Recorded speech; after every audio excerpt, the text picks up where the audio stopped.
Hello everyone. I'm still in the process of finishing my Megabase. It's probably gonna take another month or so. And I was thinking of making a big video at the end, but I think I'm gonna get tired of doing videos just non-stop because there's a lot to talk about. So I've pretty much mostly finished agricultural and Prometheum, and next I will do legendary white signs. But I thought I would do agricultural and Prometheum now. And this video will be agricultural. The thing is, like, some things will change by the time the base is fully done. So, for example, now I basically have, 1,000 signs per second, basically, right? Which ends up being currently with my, level 83 Research Pro, that's almost 1.2 million SPM. But I have scaled up, for the most part, Prometheum and Agriculture up to 3 million SPM, or almost 4 million SPM. By the time I finish, I'll probably have this to level 90, so it may actually be close to 4 million SPM for Prometheum, or at least 3.5. And Agriculture up to 4 or 5 million SPM, basically. So I want to talk about agriculture on this video, and I was thinking a bit about how to do this because agriculture and Prometheum, I think, are the most complex sciences, followed by electromagnetic.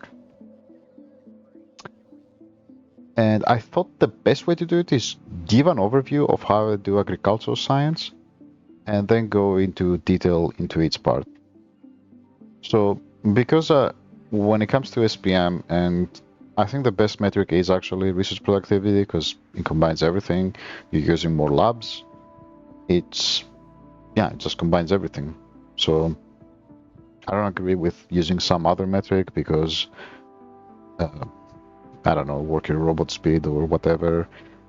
Because at the end of the day, both of these three, have diminishing returns, including bot speed. So it's not like there's a limit to any of them. And as for the rest, I'm almost done with every research pretty much, other than, these infinite ones. This is basically the rest of it. Like if I get to this to 30, this to 31, every other breakpoint is, I think, like months or years away. Even this one at 31 is months away, and it may actually fuck up my ship. I will talk about that in the Prometheum video. But yeah, I do think research productivity is the best way to measure SPM because it combines everything in your base, and I mean, that's the main reason. So anyway, it's also very simple. It's just one metric. So because that's the metric I care about, one thing I do is I have agriculture running non-stop, because when I am doing research productivity, it's gonna take up, arguably it may take less UPS, or all the UP. In order for it to run non-stop, even when I'm not using agricultural in my research, I'm doing some extra stuff that take up UPS unnecessarily when I'm not doing agricultural. But when I'm doing agricultural, that extra stuff does not take up UPS. I'll give you a taste right now. So the agriculture comes through the belt, through the labs, and then at the end gets recycled. So obviously this thing won't be running when I am researching agriculture. So the UPS cost of these guys won't be there when I'm doing agricultural research. I mean, I am technically doing it now, but I'm not running all of the labs. I'm only running these 8 rows out of the 32. So here you see, yep, they aren't really working. So I'm not wasting UPS, or they're barely working. So yeah, I'm not wasting UPS on the recyclers. So let's go through the system.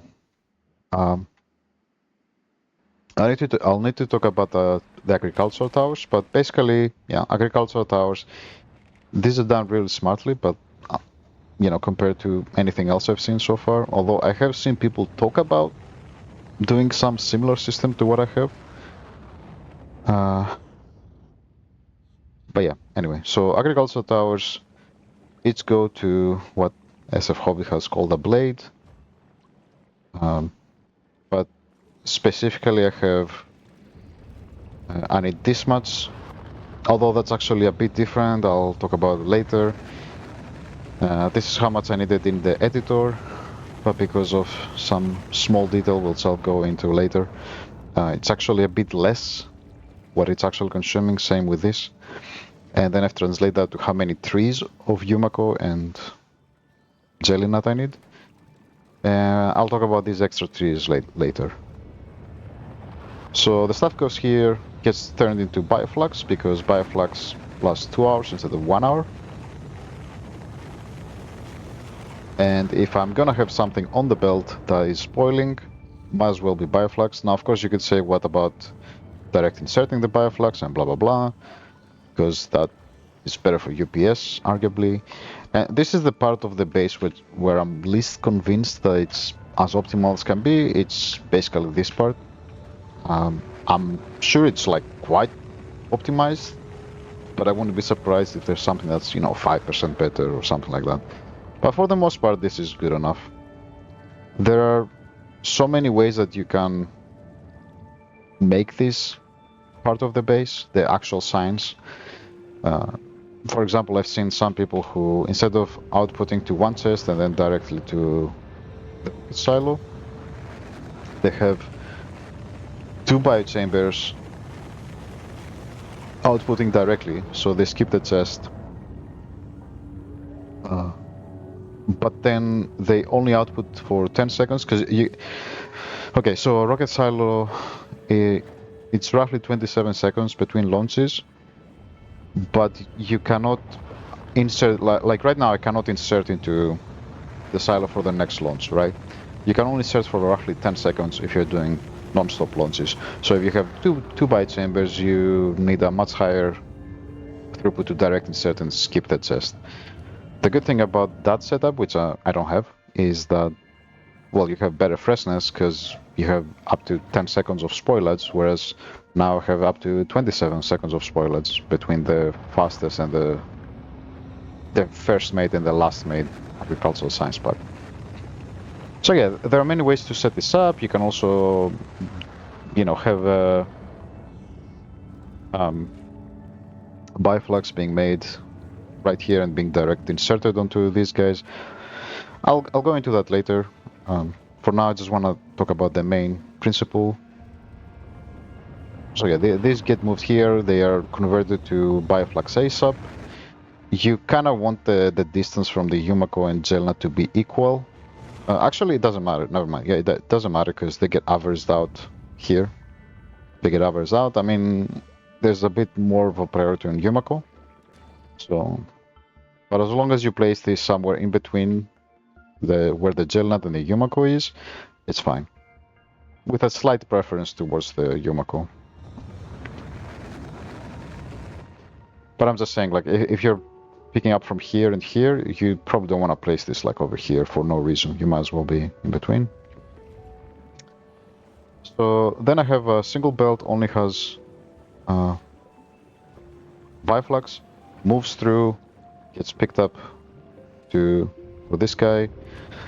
Then another one, and does this 5 times, and then after it has done this 5 times, it loops around and gets picked up by these guys making nutrients, where I don't care about how it being a bit more spoiled here. And there's a bit extra stuff here, but it's a bit of a detail I'll get into later. The Pentapod eggs, they've changed it so that when these are crafted, they always have 100% spoilage. I think it used to be how the freshness, sorry, 100% freshness, not spoilage. They have 100% freshness when it's actually crafted. I think it used to be when you start the craft, so when this bar, when the normal or the bonus productivity bar starts, that's when the freshness would start. It used to be like that and changed it like a month ago or something.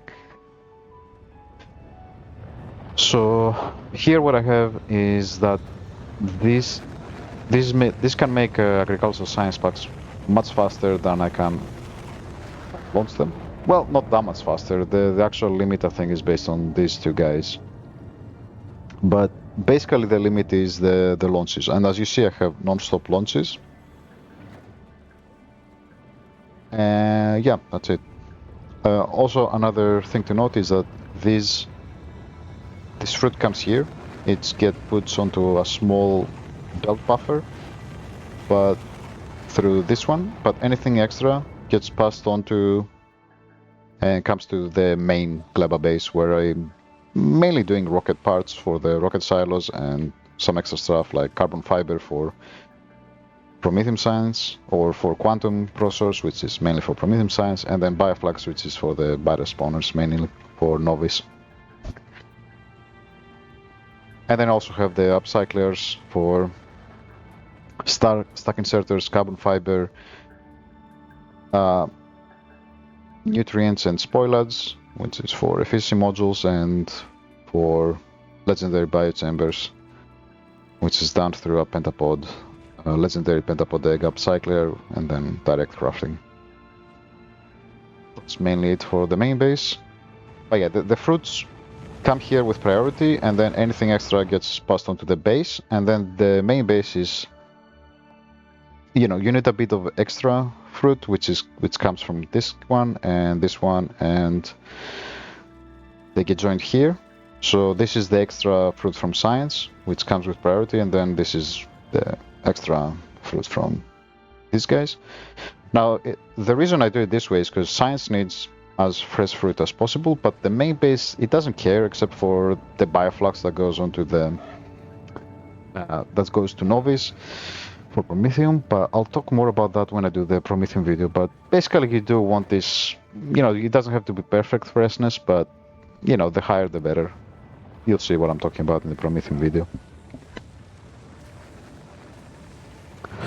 So, yeah, they come here. There's a bit of a belt buffer over here. Like I said, I don't care too much about it. But any excess fruit gets recycled here and here. I don't have excess gel nut yet. This needs another couple of days before it's done. This is almost done, but anyway. Yeah, I also have a bunch of other crap here, just making all the various stuff you may want to craft. That's it. Okay. So we're making agricultural science non-stop, and as I said, I'm doing it non-stop regardless of whether I'm researching agricultural science. One good thing about that is, if you see, I don't have anything regarding spoilage. I have 0 inserters for spoilage. Once you set the system up, it just works. It's been working for, let's see, it's been working now for like 200 hours.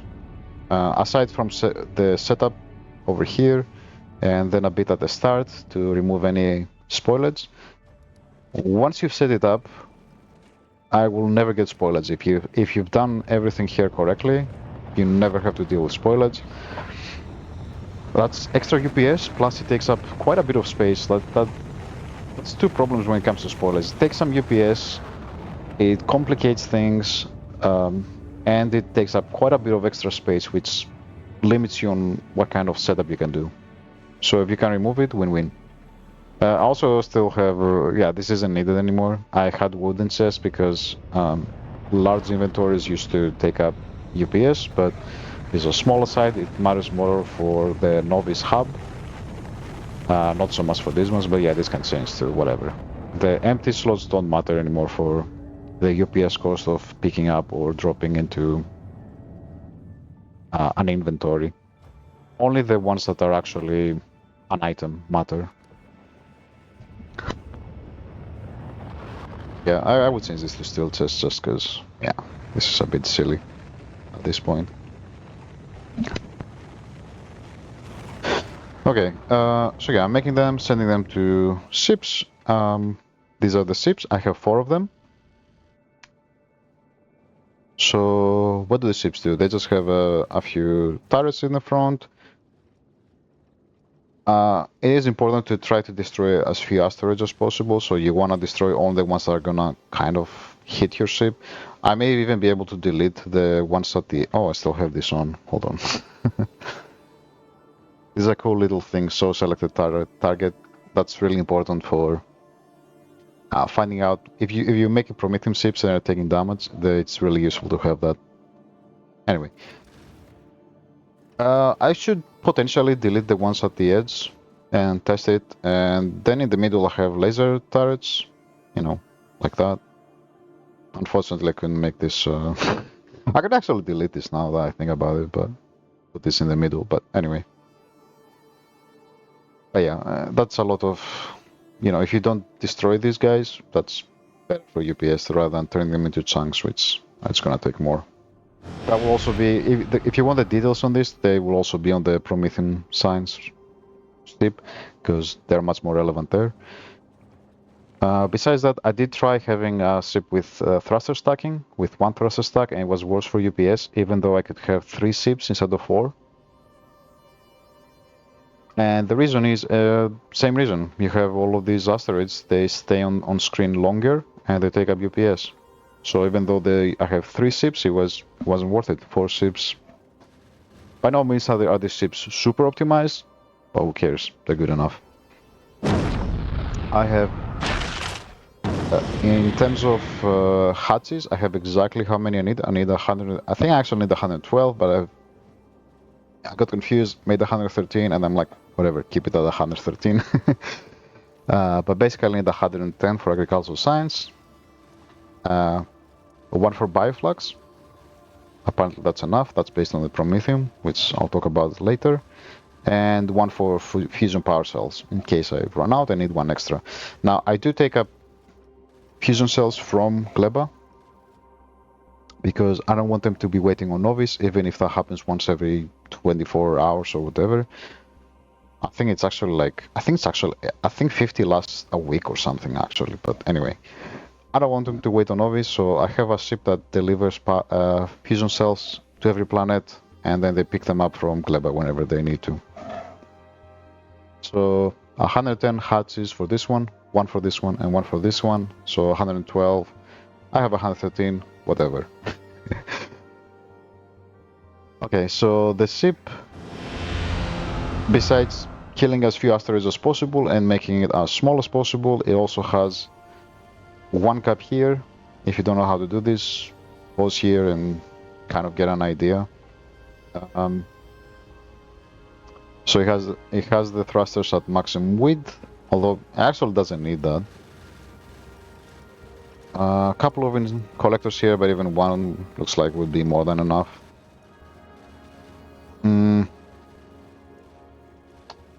Fusion power plant here, more than sufficient. I could actually do it with only 1 fusion generator, come to think of it. Maybe worth it, because I could remove some cargo base here and rearrange it, but anyway. Never thought of doing that before. I just had the idea right now. Okay, but the main thing is, okay, so it picks up, it goes to Gleba, doesn't unload, make sure it doesn't drop stuff there. Fulfills the request, guaranteed. So it will take about 8 seconds before it sends them. Not sure what, oh, yeah. That's because of my silo testing. That's why it's going up and down. Anyway, then it goes to Novice. There's 2 conditions. Either I have dropped most of my agricultural science packs, so I have 110 if I've dropped most of them, and I've dropped at least some of the bioflux, which means I've waited long enough for Novice, because the drop isn't instant. It doesn't arrive and take literally 1 tick, unfortunately. It can take a few ticks before it drops them, and we can watch it as well, then go. Or maybe I don't need to drop any bioflux. That's also a possibility. But I may want to wait a little bit, right? Just in case I need some. Or I wait for, to drop agricultural science and then 1 extra second, just in case. Because maybe it drops the agriculture, but not the bioflux, because of how the tick system works. I'm not sure. I think that was needed. Now that I look at it, I'm not sure it is. Yeah. Okay. And then when it's coming back, you see it actually drop some agricultural science packs. And these guys are really simple. While I'm going to Gleba, not when I am at Gleba or when I'm going to Novice or when I am on Novice, so only while traveling back from Novice to Gleba, I delete any excess agricultural science packs and bioflux because I want to keep these fresh. This is the best way to get rid of the excess, because I see some people, they go to Novice, they drop it, and they're like, oh, okay, I have some. I mean, I do have some that spoils if I'm not researching agricultural, as you see. But they're like, oh, how do I get rid of these guys? Because I only want to outsert the ones with good freshness. And then they try to delete them over here somehow, but that kind of sucks. Okay, it's much better to have a request here. That's I set it to double. I'm not sure what's the best number for this one. That's something I could experiment. I set it to double how much one of them carries, and you know, and based on that, any excess will be dealt with from these inserters, and this is actually the best way to do it for UPS. So something you may not know, outserting onto space is almost as good as direct inserting chest to chest. It takes twice the update time than inserting chest to chest, which is as good as you can get for inserters. It's way better than recycling it. Okay. Now, one thing to note is that, yeah, like I said, I haven't scaled up my base so that I'm using all of that. You know, I'm not using all of the agricultural science. When I am using it, when I am researching it with all of the labs that I have here, these ones, there will be far less spoiling in the hub, far less. Ideally, you don't want any to spoil in the hub, or very little. You can't avoid it completely. Because if they spoil, that's logistic robots that need to take the spoilers away and get the spoilers destroyed. Okay, so yeah, best way, like I said, this is almost as good as direct insert. I thought it would be really bad because asteroids are really bad, but apparently this is mainly graphics. So as long as you don't look at the ships, which of course one ship is not a big deal, but generally speaking, if you're deleting a lot of stuff by throwing it in space, it's mainly graphics. It's basically irrelevant for UPS, it's mainly FPS. Okay, so that's one way in which I delete the excess. Now, anything that comes here, a couple things. You want these guys that output to the wagons, or anyway, the inserters that take directly from the landing pad, they need to be set to fresh first. They need to be set to fresh first. I don't remember exactly why.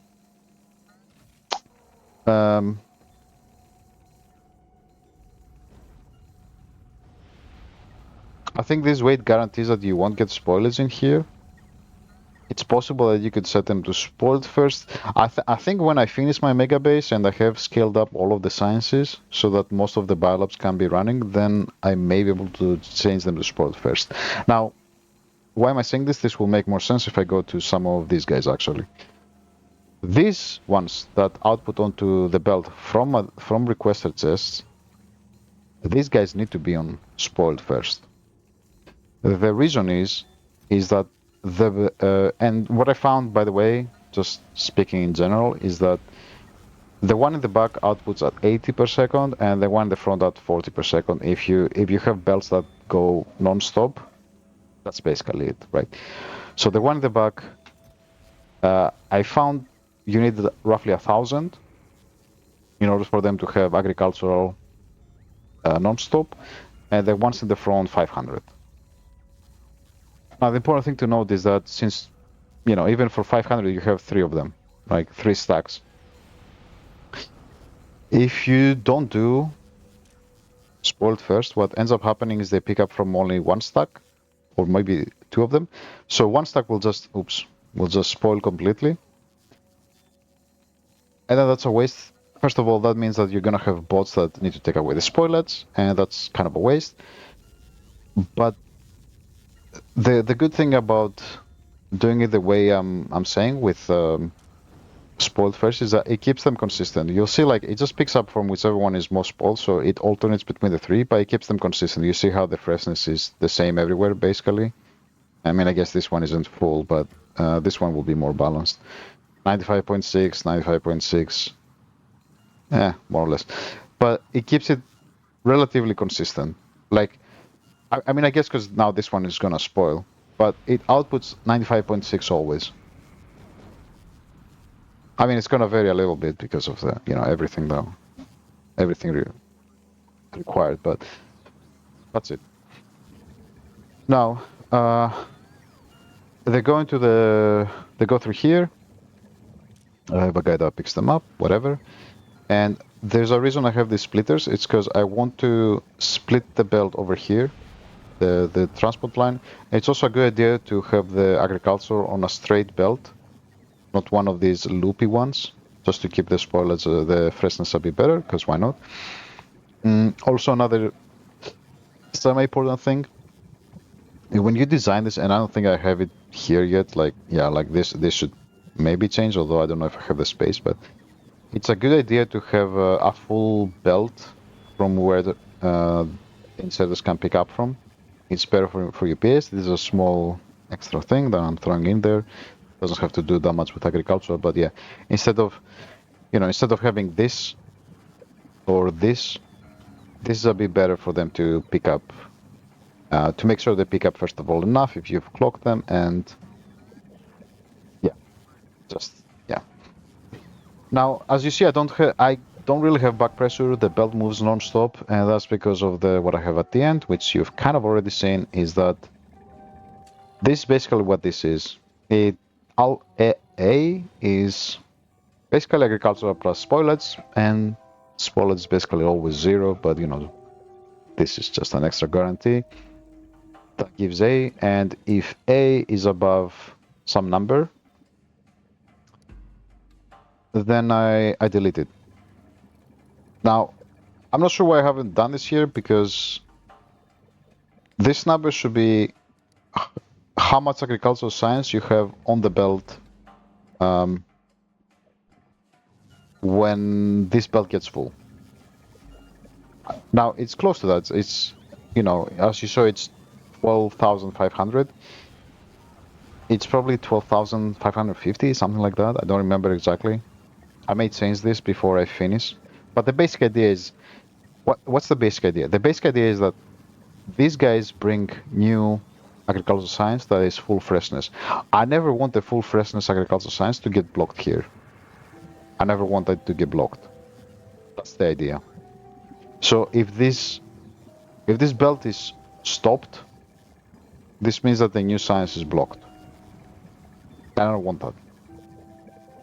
Now you might say, maybe I do want that. I'm not sure if what I'm doing is best for UPS. I know it's what's best for freshness, but I don't know if it's best for UPS.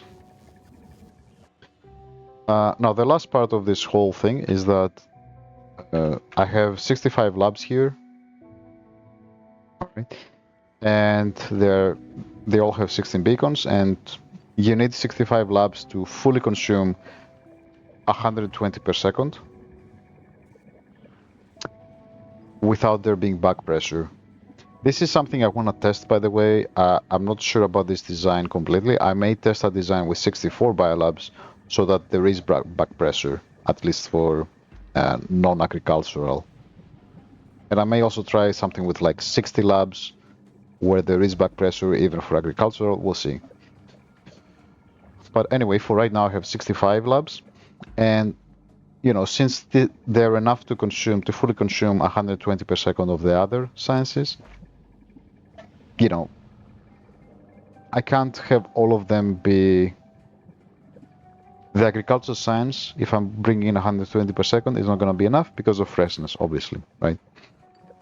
So this has 73, but it doesn't matter because it's the last one. Might as well go. I do this right now. Currently, I do disable the latter half, roughly, when I'm not doing research productivity. But yeah, this one should have 93%. And I've only been running this briefly just for the video. But yeah, as I keep playing, like this should go up a little bit. Like this one should have 96, blah blah blah. So since the labs that are currently active, they can consume more than 120 per second. If I provided them only with 120 per second, they wouldn't be able to get up to the max science per minute, and I can show you. Yeah, there you go. That was, oh, that's 250 hours. Yeah, there was a dip because of, yeah, that was when I was away from home and some of the miners run out. You can ignore that. That was just because, yeah, some of these miners run out or whatever. Doesn't matter. But let's go, because I just changed the science. Like you can't even see it. Like that's my maximum possible science. So I have more than enough agricultural. So what I do, the labs in the front, I provide them with agricultural science via request RCS. And of course I do the ones in the front because yeah, there's a less distance for the bots to cover. And I found I needed two request RCS so that they do 16 plus 16, so 32 at a time. Because okay, this one is really close, but I need to bring them all the way up to here potentially. So that's kind of far. But yeah, with this system, I can decide how many of them are gonna be fed by the chess and how many with the inserter. And you see that this one, these two have blacklisted the.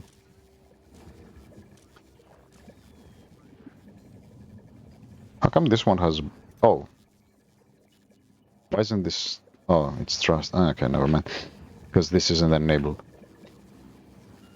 Doesn't matter. What you'll see is that the first two, they don't pick up agricultural science,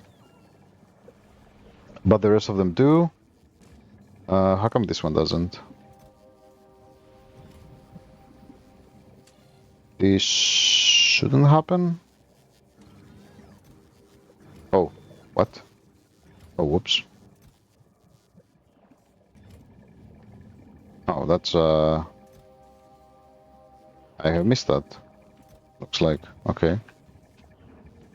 Oh, okay, well, there you go. I found a little bug in my thing.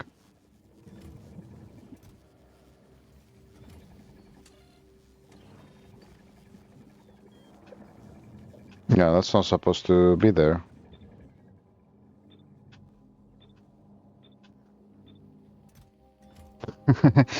How about that? Okay, maybe I need to...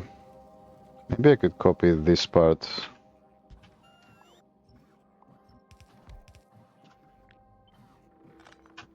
Yeah.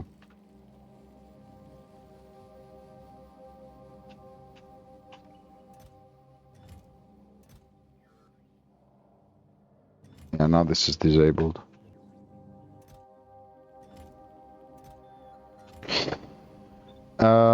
Okay.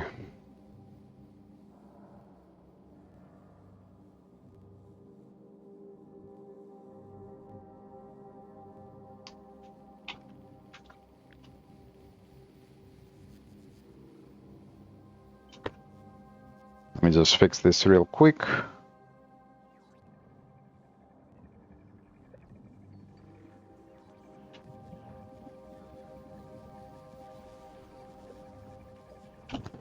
All right. All right, well, problem fixed. Yeah, this shouldn't be picking up. Or this should be picking up from the... like that. How about that? It had a bug. So the idea is... basically I have these two combinators here. And this says... if what this basically does is if I am doing research productivity, then I want the first four of them, the first four biolabs to be supplied by logistic robots for the agricultural.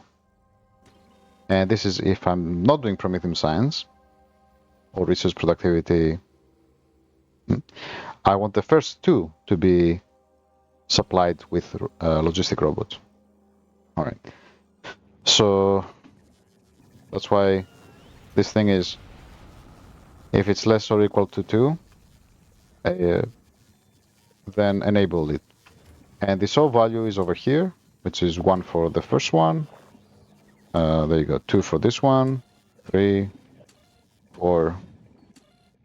Right, makes sense. Yeah, so that's how it's done. Over here, let me just copy this. I assume I just do V, yep. And then an H, and then V again. There we go. Yeah, looks like this one was also being supplied when it shouldn't have been. All right, well, fix the bug. There you go. Let me also update this one. Okay. Okay, I think that goes through everything and how I handle so that I can be deleting it non-stop. Yeah, besides the excess, a little bit of excess that spoils here, which is not that much. It's, yeah, I mean, I don't even know. It's like 1 per second on average or something. I'm not even sure. 1 per second probably spoils into spoilage, which is fine. Not that much bot usage.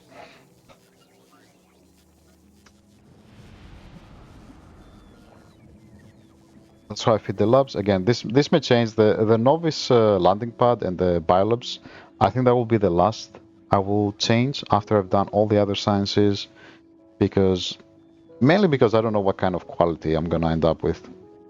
It's very possible it's gonna be normal quality, legendary, and everything else may be uncommon. Maybe. Mainly, especially the ones that come from the other planets. Especially these 3 could be uncommon. But we'll see. But until I have figured out what kind of quality I'm gonna do, it's kind of meaningless to keep changing it over and over. The other thing I wanna test is lead follower, where, for example, I only have 1 inserter, probably the one all the way here, where, for example, I have this guy. Whenever this guy picks up, then this one will also pick up, but that will definitely need back pressure. I can't do it with 65 labs.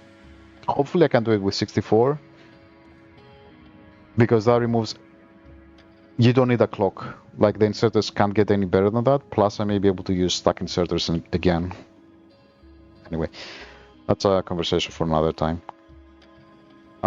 There's also this guy for spoilage, and yeah, just brings the spoilage and gets burnt over here. I do need to change that to a recycler, because heat towers, they take up UPS even if they're doing nothing, whereas recyclers don't take up UPS if they're doing nothing. Another small change I need to make. Anyway, yeah, so now that I explained why you want this on spoiled first, because it keeps the value here consistent, plus none of these are going to spoil and take up robot time. It keeps things very consistent.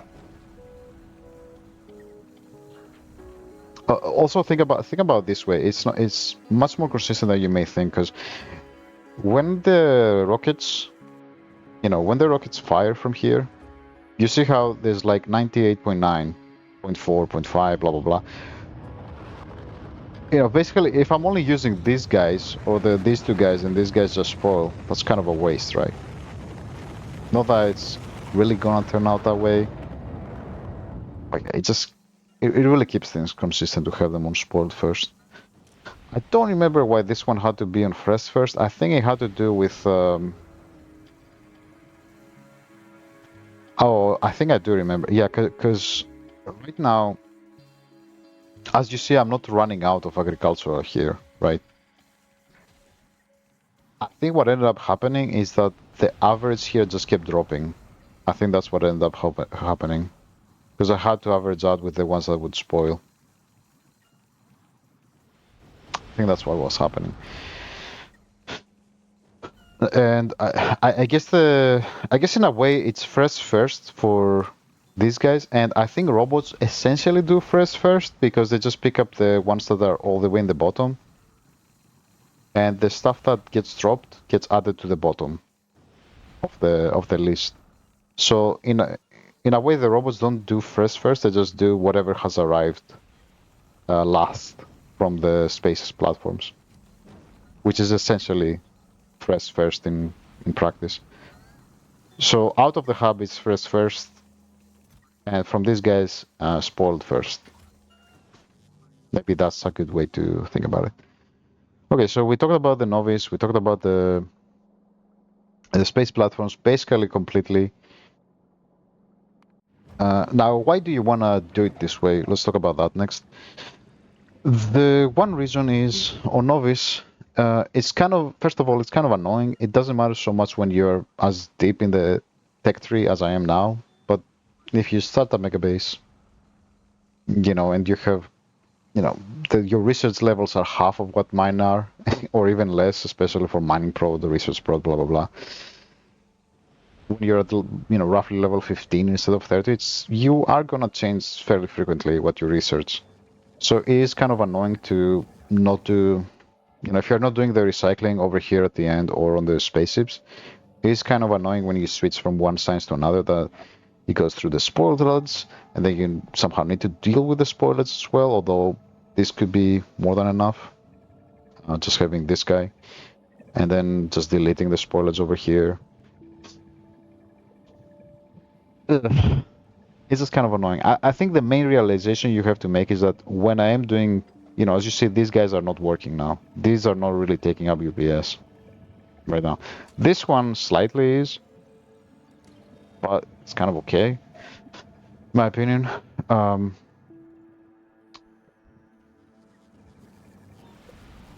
But we'll see. This might change slightly anyway. Okay, so let's actually go to Gleba. And I think one more thing to talk about is what I used to have and what I've seen most people have. Actually, I don't know about most people, but yeah, so, some other setup I used to have. Well, it doesn't make sense. Yeah, I think at first I need to talk about what I've done with the trees, because anyone can use this, and I think this is 90-95% as optimal as you can get. Okay, so I had a thought about the agricultural towers, which is, what if I clock this guy so that... So what's the problem? If you don't do any clocking whatsoever or anything with the trees, no circuitry whatsoever, what's going to end up happening is you put down a tower. Sorry, clocking the towers, not the trees.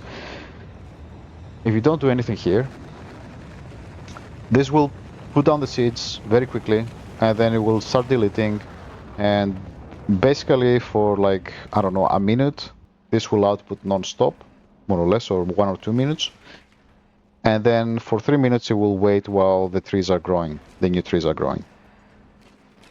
So what ends up happening is, okay, so you have, let's say when you have 47, let's say you have 40 trees. So you have 40 trees, they each give you 50 fruit. So you get 2,000 fruit every 5 minutes, you know, roughly speaking, right? So you get 6.66 per second. The problem is, okay, what can you do? One thing you can do is output to a chest, right? And then from that chest output at a regular interval, but then they may spoil up to 5 minutes. You know, ideally, you want to pick up a tree and then output it, and then you know, what would you want to do ideally? So one thought may be, okay, can I enable this one? You know, if it has 40 trees, I want it to output over 5 minutes, right? Let's say 30 trees. Let's say I have 30 trees, just because it's simple. So instead of doing 30 trees in 1 minute, and then I do nothing the other 4 minutes, wouldn't it be better to do... I have 300 seconds between plants. What if I do 1 tree every 10 seconds? right? Then they're evenly spaced out, uniformly spaced out over the 5 minutes. Wouldn't that be better? And why is that? Well, if I do it that way, then I don't need to buffer the trees or the fruit so they don't spoil. Because however you do it, if you do it the naive way, you're gonna buffer them and they can spoil up to 5 minutes, right? So you want to avoid that, because it's not like here you can increase or decrease production based on, you know, based on the peaks and valleys of the fruit coming through. You could, I guess in theory, you could design it that way, but that just makes it a lot harder, I think. Like, how are you gonna deal with that with space platforms and then a novice? It's a lot better to have consistent throughput. Right, so yeah, so ideally what you want is the fruit gets dropped, comes, and gets used immediately. If you have it stored here or on a chest and then gets outputted, or on the belt, waiting on the belt instead of being moved, it's just spoiling unnecessarily. And you see, the only time where it actually spoils is for like 5 seconds here, while it moves from here to all the way here, so like 5-10 seconds, whatever, and then for a little bit in here, right? Like 5, let's see, 51, 50. Yeah, there you go. So like 10 seconds here, another 5 seconds up there. You know, not as ideal as possible, but whereas the worst case scenario where it's paused like 3-4 minutes on the belt.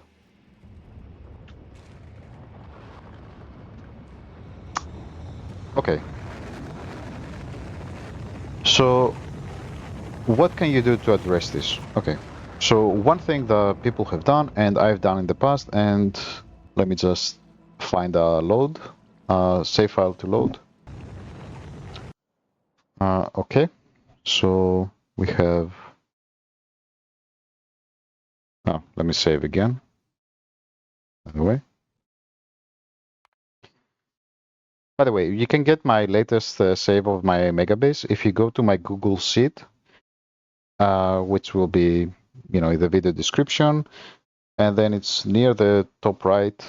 You will open my Dropbox folder of save files, and then just find the one called Konage megabase.zip and download it. And sorry, I can't have a direct link to the Megabase to this save file, because anytime I update it, Dropbox will just delete it. But I can link to my save to my folder, so you'll have access to everything that I have here. I also have a backup folder, but that one has like, you know, a few hundreds of save files, so I don't want to overwhelm you from trying to find this single save file. So anything you want to copy, just go and find this. Okay. All right, so this is what I used to have. And that's the only thing I have seen. I have read people talking about how they've done it differently. But let me just go through this one, which is the only thing I've seen other in practice. So what I used to have is all of these. There's no circuitry here. I mean, I guess there is something, but this didn't really do much. They just output. They prioritize the belt on the left, and then the belt on the left, you do some fancy stuff here to output here, and then you buffer them over here, and they pick up. Then the rest of it moves on through here, and then after the first blade, so to speak, they, again, with priority, they go and try to merge with what was already on this over here, and then they try to do it again and again. And same thing with the Yumako. You know, I have a bunch of it going through here and trying to make sure that these ones are always fed. Has a bit of a, you know, two tile buffer over here. And then I have some more coming here and merging, and then some more coming here and merging. But look, even this one, like, I have too much, so it's buffering here unnecessarily. And then what do you do at the end? You delete it. So yeah, this will keep fresh Yumako over here and over all of this. But what were the problems? I have no idea how many towers I need to go through here, through whatever. I have no idea. I have no idea if this is too much, if I should do less. So that's one problem. It's hard to know how many you need. Second problem, with this one, let's say I merge them all into a few belts, like I've seen other people who have like 4 belts or whatever. But the problem again is like, this doesn't guarantee anything, really. I mean, it was probably fine eventually. But imagine you have 2 towers completely synced up. What's gonna end up happening is that you have gel nut on the left and right completely synced up, right? I don't know if that made sense, but I'm not exactly sure how to talk about this, but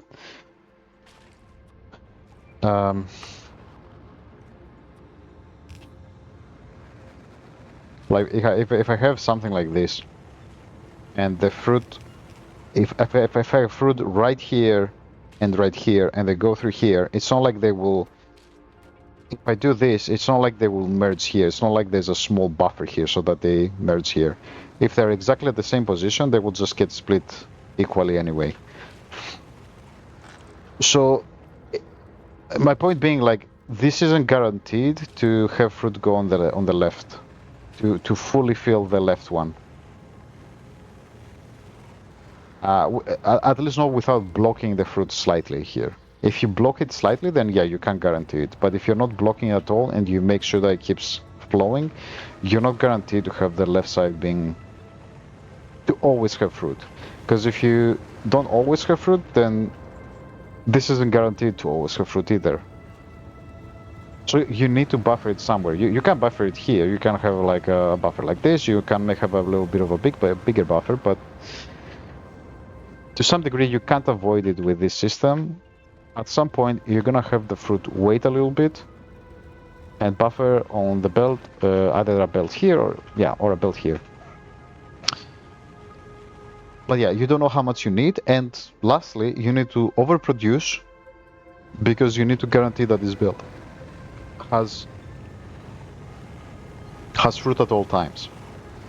But the important thing to note is that you don't want this to be full at all times.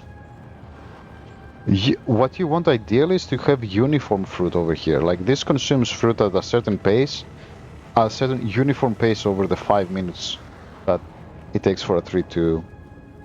You see, it picks up every 3 seconds.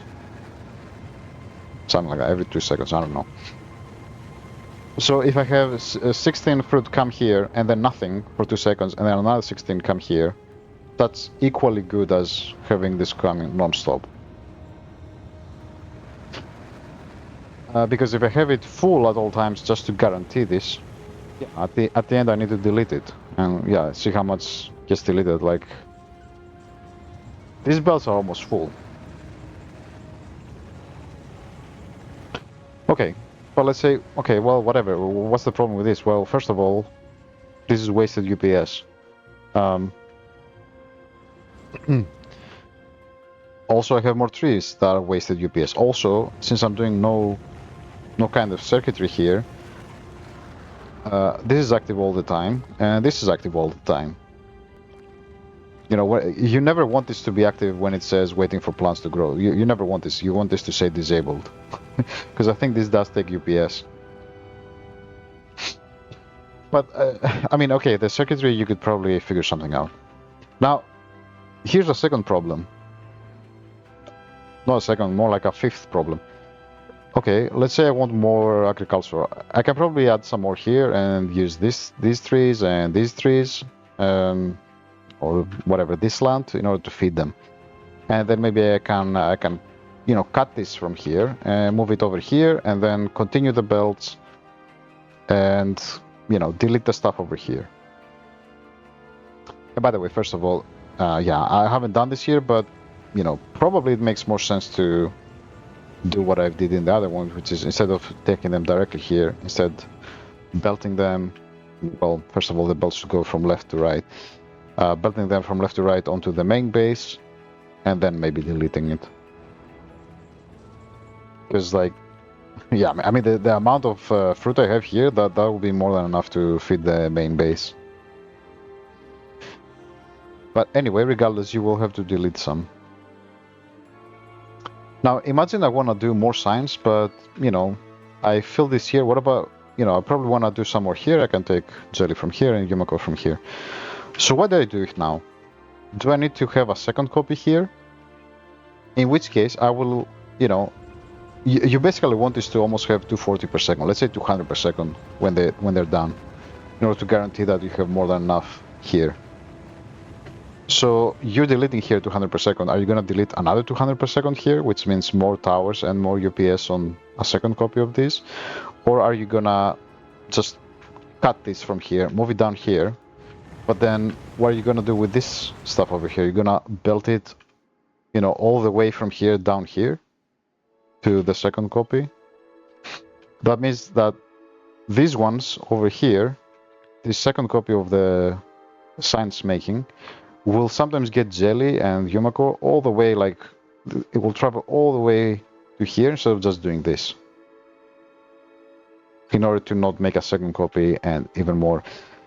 So yeah, all of this, yeah, that's the problem. And all of these problems arise from the fact that, okay, this needs, whatever, 72 Yumako per second, but this doesn't do 72 per second. This does 140 per second, and then does 20 per second, and blah blah blah.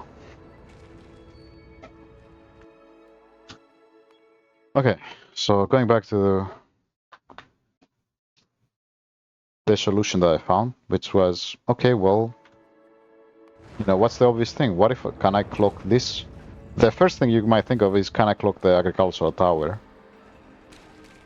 But the problem is, how would you clock the agricultural tower exactly?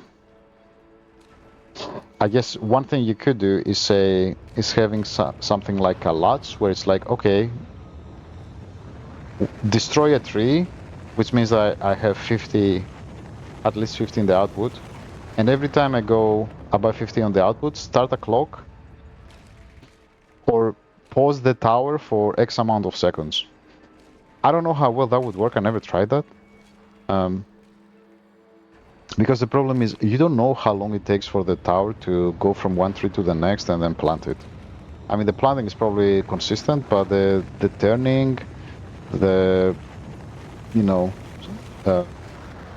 moving closer or further away from the tower is not consistent. I'm not sure, maybe someone can do that. But I'm like, okay, well, what if I just clock the inserter?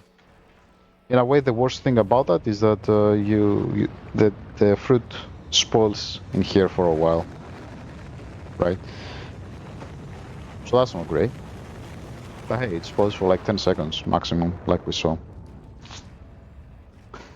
I'm like, okay, can I clock this? And, you can kind of figure it out. I have, let's say 40 trees, 50 fruit each, so 2,000 per second. Okay, well, so I want 2,000 divided by 300 seconds. I'm gonna get 6.66 per second. Now, I don't want to turn this into a tutorial how to do the clocking exactly, how to turn this into, because this will output 16 at a time, and there is a question, well, do you want to do 8 instead? Do you want to do 4 instead? What kind of stack size do you want to do? Do you want to move the inserter more frequently with a smaller stack size so that you have, more consistent throughput? Now, I will say in practice, I found that keeping at 16 is more than fine for these things. And like I said, I think the solution I have now, it gets you like 95% to basically perfection. I'm sure there can be minor improvements, but yeah, this is much better than anything else I've seen.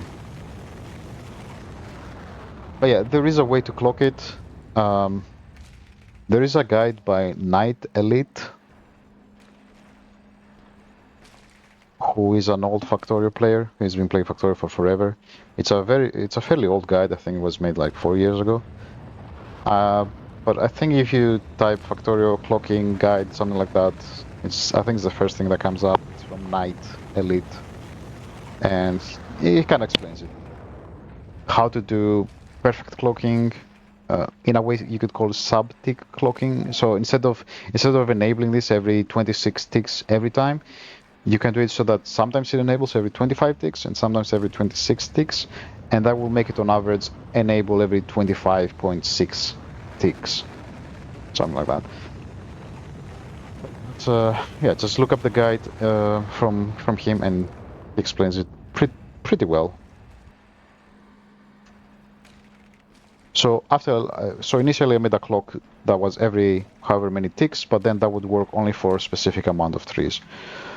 So the next thing is like, okay, well, let's clock the inserter, because this will be more frequent. It also disables the inserter. It perfectly makes it work. And then this guy is like, okay, well, only enable if I have less than 50. So now you see it's either working or disabled. It never waits for trees. Where it says wait for plants, but it was moving anyway.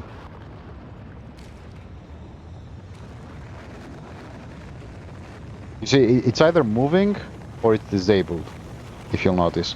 So just doing this, it doesn't need, you do need to read contents, and you just need to connect it to somewhere, even though it does nothing, like there's nothing here. You just need to connect it somewhere. But anyway, okay, let's talk about the clock. So the way the clock works is,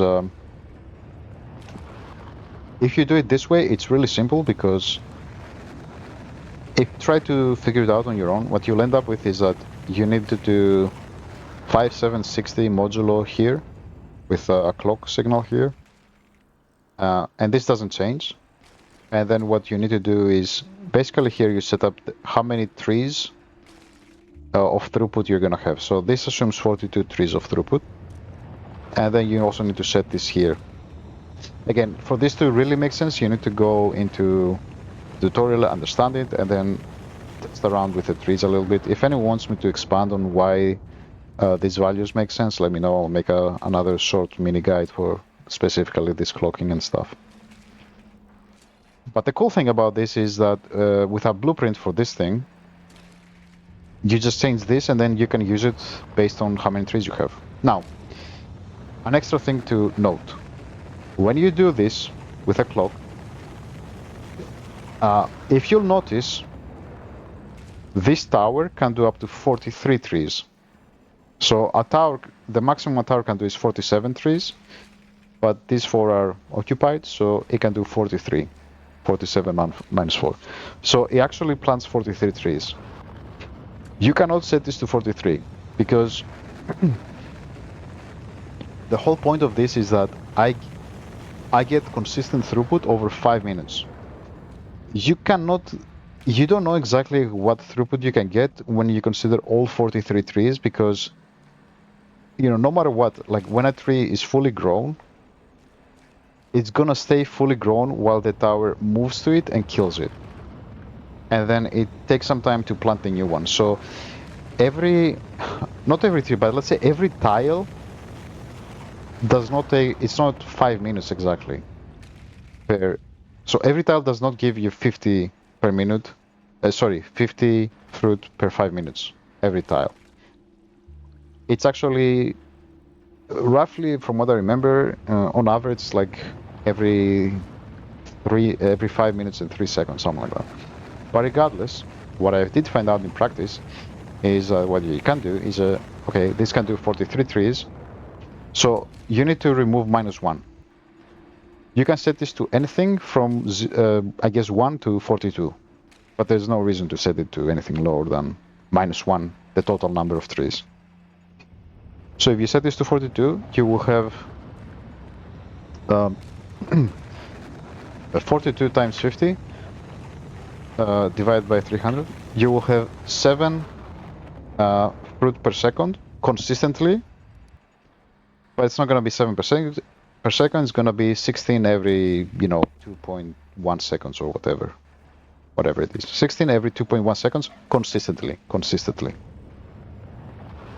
Now, in theory, it would be depending on the value here. Like if this was like 12, let's say, it does make sense to reduce this to like, I don't know, I'd reduce it to 16 or something. I'm not sure. You can probably do it roughly 1-to-1. So if this is like 42, probably 42 would be fine here too. I'm not sure exactly. I haven't tried to find a relationship because of something I will speak about, you know, just in a couple of minutes. But I think roughly 1-to-1 would probably work. Roughly 1-to-1.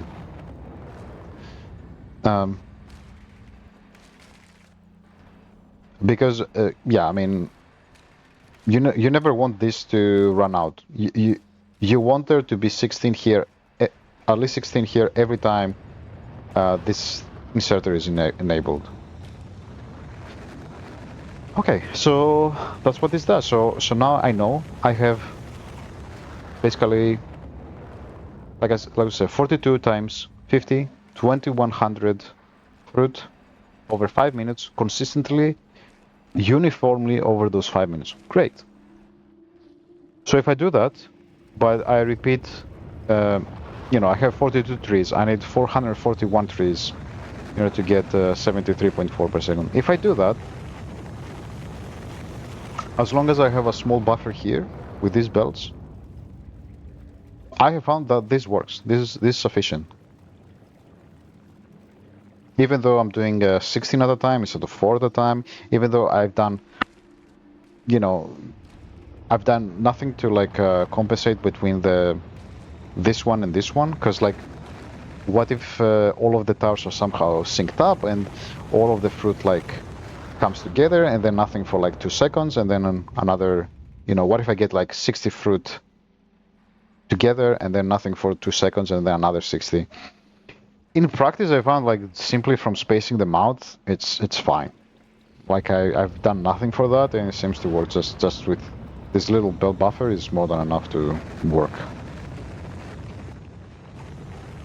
So I don't need to find some way to sync between the towers correctly. By the way, another small tip. Yeah, if you want to save space, mix the belts. Mix the belts. Yeah. So I've done this for the seeds.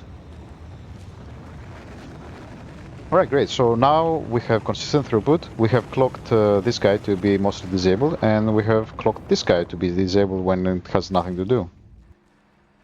So perfect for UPS, perfect for throughput. So that's why I'm saying there's not much you can improve upon. By the way, if you want to go... I guess you can blueprint them. Yeah, I need to somehow share my blueprints as well, because I heard that they're not included in the save file.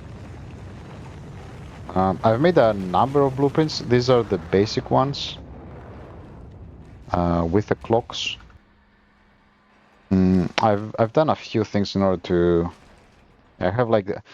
By the way, in order to set these up, like I have this, because this shows you where you can plant. Let me go to a new one. Like here you can see where it's yellow or green, it means you can plant. So this helps you find where you can plant. Then I had this one so that I know the barriers, right? So if I had something like this, then I know, okay, now these are sharing, so I shouldn't put this here. I need to put it further away. Oops. So I would need this to be here. They cannot overlap or be inside of each other. So this helped me with that. The main base, the agricultural, yeah. This is the same thing. These are my old ones, so ignore them. Anything that's not at the top is old stuff. This is in case I need to block them, but I don't need that anymore. Yeah, it's basically useless now. And then these are this is with everything else. This is, so I guess I need to talk about the next thing. So what's the problem with this? Well, I have a clock for every single tower. That's kind of annoying, right? That's a lot of control. That's a lot of control and circuitry. A lot of control behavior and a lot of circuit. So you're like, well, okay. Why do I need that? Like, can't I have a central clock? Well, you can't because you need the signal to go here, which is, this doesn't change depending on how many trees you have, but this does, and this does. And you can say, well, okay, I mean, I can change this based on the thing, but this is basically, yeah, this changes the clock. This tells how fast the clock should count up. So what you could do is for every tower that has a 32, I can have a central clock for them, and then pass a signal from them to say, okay, well, you know, enable these inserters every time the central clock for 32 trees towers, gives a signal. But then I'm like, well, that's annoying. You know what's better? What if I do this only for, only for towers which have everything available? Or once I have 47 trees, so I can do 46. They have 47 slots, but I can assume I have 46 trees. Like I said, 40, you need to do -1.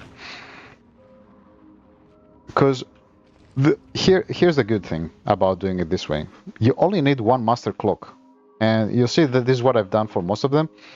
The only trees I didn't realize this until I've made a few, and I'm kind of lazy to change them, but only like 20% of them, of the Yumako, are not on the 47, don't have 47 trees. Like this one does, this one doesn't, this one doesn't. Like, I think it's mainly the ones over here, which are on something else. This one happened to be 47, but this one doesn't. Yeah. But eventually I switched to making them all have full. This is why these are like on a line, more or less, and this one.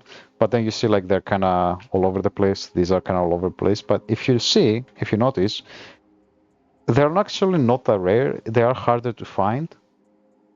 But if you make them all 47, then as you see, like it's just a master clock. Like I just have, you'll see there's just something, there's just a signal that comes every 2 seconds roughly. What's the other benefit of having them all on 47 trees is that, well, first of all, you need less agricultural towers, less inserters, and because they work more frequently, they stay in here less time, so they spoil less. Whereas if I have, let's find one that's kind of small. Let's find, like this one has 32. These are gonna spoil longer, like say the 15 seconds of spoilage, because this outputs less frequently. Now you can counteract that by changing this, but I mean, good luck finding the optimal for every single one of these. And even if you find one, even if you test for one tower in the editor, you let it run for a while, then you test, you change this. Yeah, let's say you have 32 here, and you test this until you find something that the optimal. Yeah, that's based on the pattern of these ones being inactive, these ones, and then based also on the pattern of the trees that the order in which implanted them and decided to pick them up. For a different pattern, it may not work. You may need this to be higher, right? So, yeah, if you make them all 46, you don't need to bother with this. I found that 50 is fine. So you will always get up to 10 seconds of spoilage. As you see, yeah, that's the other key insight. It does take longer to, figure out where to plant the towers, but it's optimal for UPS. It's pretty good for spoilage, and it doesn't actually take up that much more space. Like you see, like most of the space over here is actually planted fruit. I'd say 2/3 of the space is actually planted fruit. It's not like With jelly, that's super easy. Like on jelly, like you can basically get a 46 almost anywhere. Like you see, these aren't very far from the edges. I mean, here, okay, I didn't use this land, but almost all of them are basically right at the edge. I don't need to go like over here or something. So yeah, for Yumako, it's much more of a pain. So now it kind of makes sense what I was talking about. So what I would do is, let me go to the editor so that I can vision. So what I would do is go around, search for. I would look at the middle one. So right now the middle one can do 47. Here it can't. So I would try to find the optimal thing. And it did take a while. It almost took like, for every blade I would need 10 towers. It would take me roughly an hour to set them up. But you set them up once, you know they're optimal, and you're done. You never have to worry about them anymore. You know you're getting more than enough fruit here. You don't need to worry like in the other case, do I have enough? Do I not have enough? I have no idea. This is enough. It's period. It's done. You needed 441 trees. You have 10 towers. It can do 46 trees, so essentially I'm bringing in 460 trees, which means, you know, minus 441, that's 19 extra trees. That was the point of this. Just to know like how many extra I have. And then same thing here, 46 times 4, it's whatever. What is it, 92, 184? Yeah, 184 minus 174, I have 10 extra jelly nut. Which, like I said, yeah, they get passed on, they gather onto these, which move on to the main base. So yeah, that's the agricultural tower, and that's how you solve this, and you don't have excess being deleted, and you can plant them anywhere, and you're doing the minimum, and you're clocking them, everything's great, and you have consistent throughput here, blah, blah, blah. Okay. Now, one tiny thing to talk about is, ideally, I think I would have switched these around. Ideally, we have these on the bottom, because they pick up less frequently. Yeah, what ended up happening is that this belt buffer here is much bigger. Like I have all of this belt buffer here for the jelly nut, and then this goes all the way like that and all the way up. So I've ended up adding, you know, these enablers here in order to make sure that, you know, they don't spoil too much on the belt. I think if I switch them around and made these, because you pick up a lot more, like it's 3-to-1 or something, like 73, let's say 75 to 25. It's roughly 3-to-1 or 2.5-to-1. So yeah, I would have switched around the Yumako with the jelly nut. So that the belt buffering wouldn't matter so much, and I probably wouldn't need this circuitry, because that probably takes a decent amount of UPS. Okay, so I'm not gonna discuss too much what might be better in terms of this whole design. Like I said, there are other designs which may be better. I do think normal quality science is the way to go. I don't think uncommon is going to be worth it. It needs so many more trees and stuff. I highly doubt it's worth the UPS cost. But I don't know. Maybe someone can prove me wrong there. And there are so many ways to do the higher quality science. That's the other problem. There are just so many ways. You can... just briefly talking about it, you can upcycle the bioflux, you know, just when you're crafting bioflux, have quality in the biochamber, and then also recycle and quality any normal quality.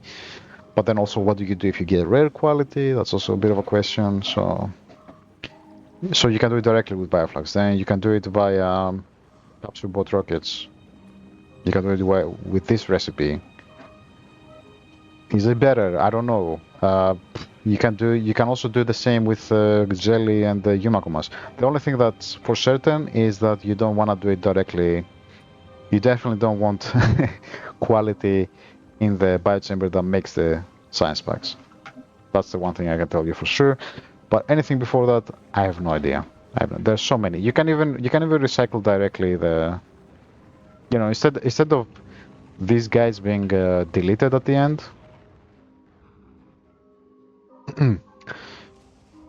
You know, instead of doing this over here, what if I had quality modules here? I don't know. So there are so many things you can do. I'm not gonna bother. But even just sticking to normal quality science, right now my bottleneck is the rocket silos. Let me talk about that bottleneck actually.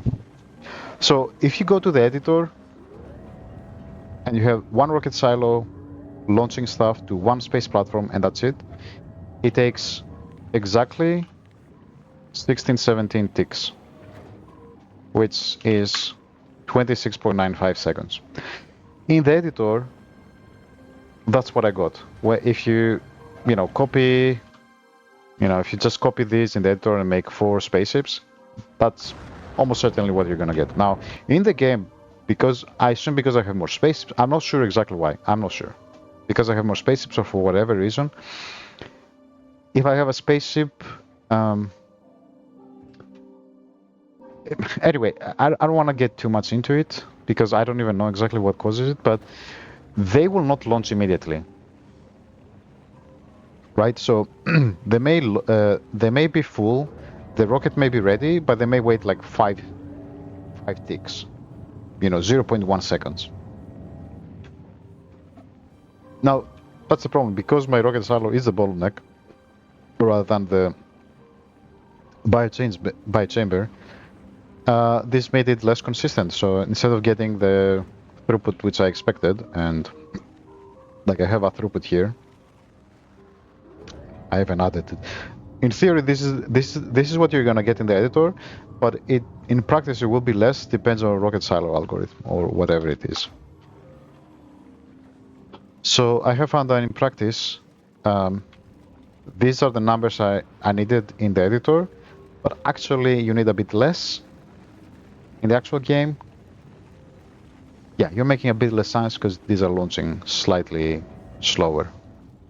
Okay. So these aren't exactly accurate. This may be, you may actually need 440 trees, and then these 20 extra trees. It's a small difference, but there is a small difference. And because of that, I had an issue. I guess not too important to talk about, but anyway. So, well, yeah, let's go into the main idea now. I hope now it makes sense that at least the part of the fruit is done. Why am I making the first thing you may question is why am I not placing this here and direct inserting?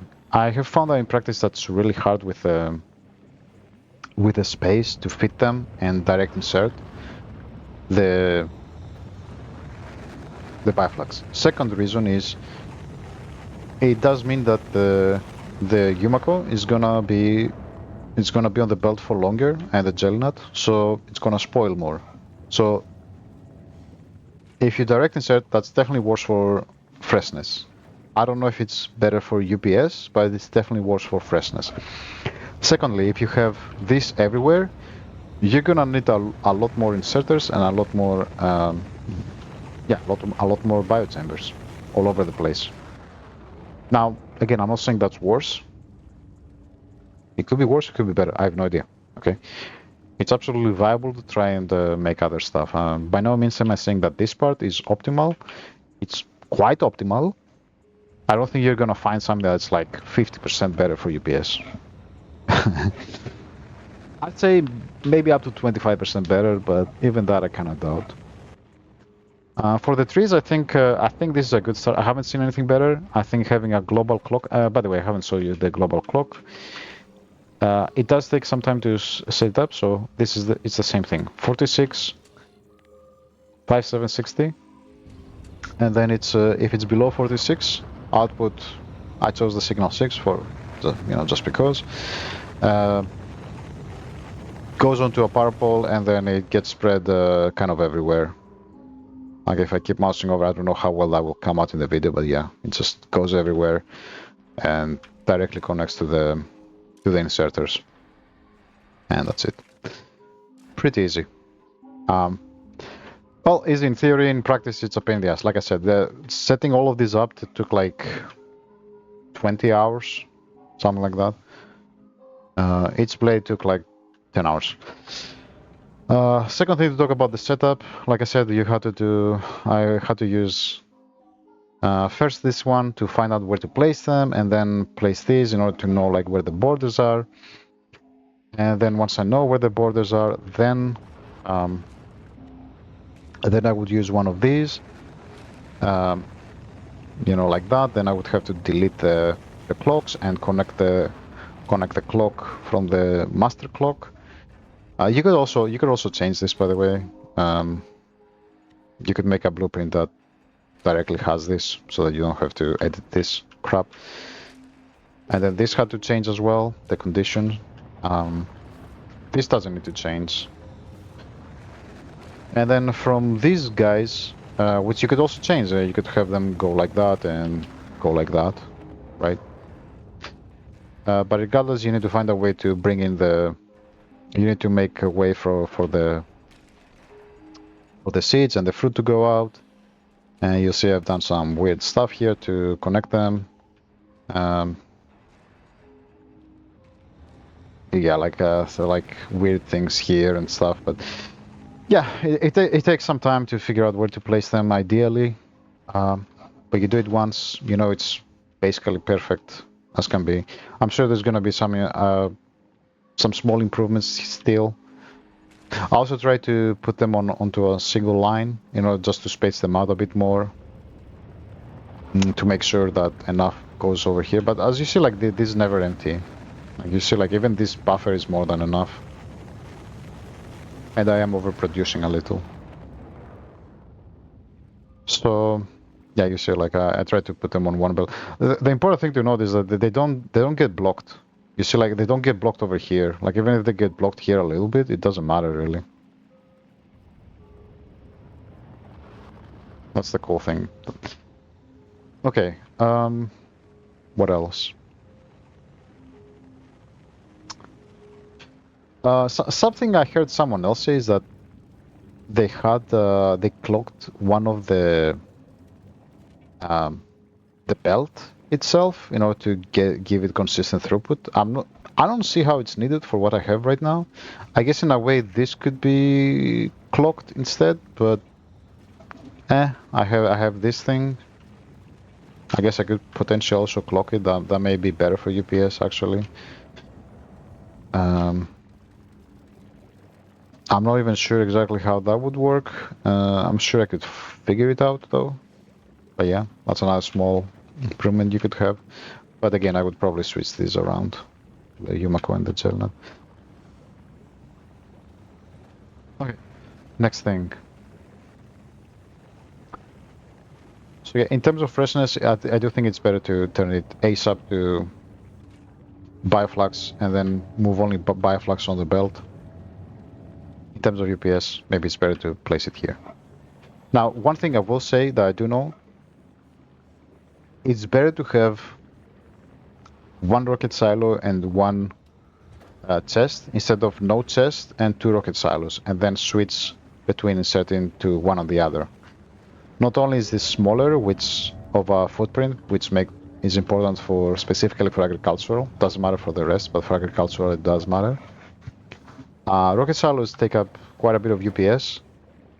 They take far more UPS than the extra inserter. Let's just leave it there, and I can explain in another video. I think I do need to make a video about general UPS stuff and explain that in detail. But for now, just know that this is better than deleting this and having two of them, I don't know, here, like that, and having some circuitry to alternate between one or the other. Okay. So the only other thing that goes onto belt is some nutrients for the biochamber, for this biochamber. As you see, they barely work. Now, again, important thing. Once this is set up, once it's working, I did need to bring nutrients to basically all of the guys here, and then and then these ones, and I think maybe sometimes the other ones. Just a few nutrients, even like a couple was enough on each one. And then I need to bring a Pentapod eggs manually to start up these guys. Once you set it up, and you've set up these ones, which by the way, you need to grow. You cannot set this directly to 110k. I mean, I guess you can, but you're gonna get in trouble with the bioflux, I think. Yeah, it depends when you do it on your base. If you don't care too much about the bioflux, which you're doing Prometheum, then it doesn't matter. But I had to build out slowly, you know, plus 10k, plus 10k, plus 10k. I basically set up everything, then increased it, and then I enabled these guys. You know, because these guys now have the central clock. You know, maybe I wouldn't, you know, if they're connected through here, if this is the actual connection to the central clock, maybe I wouldn't have this, and then I would connect them. Okay, it's just a lot to talk about. It's already an hour and a half. Now, once you set this up, you're probably gonna need to remove spoilage once or twice, once they're all working.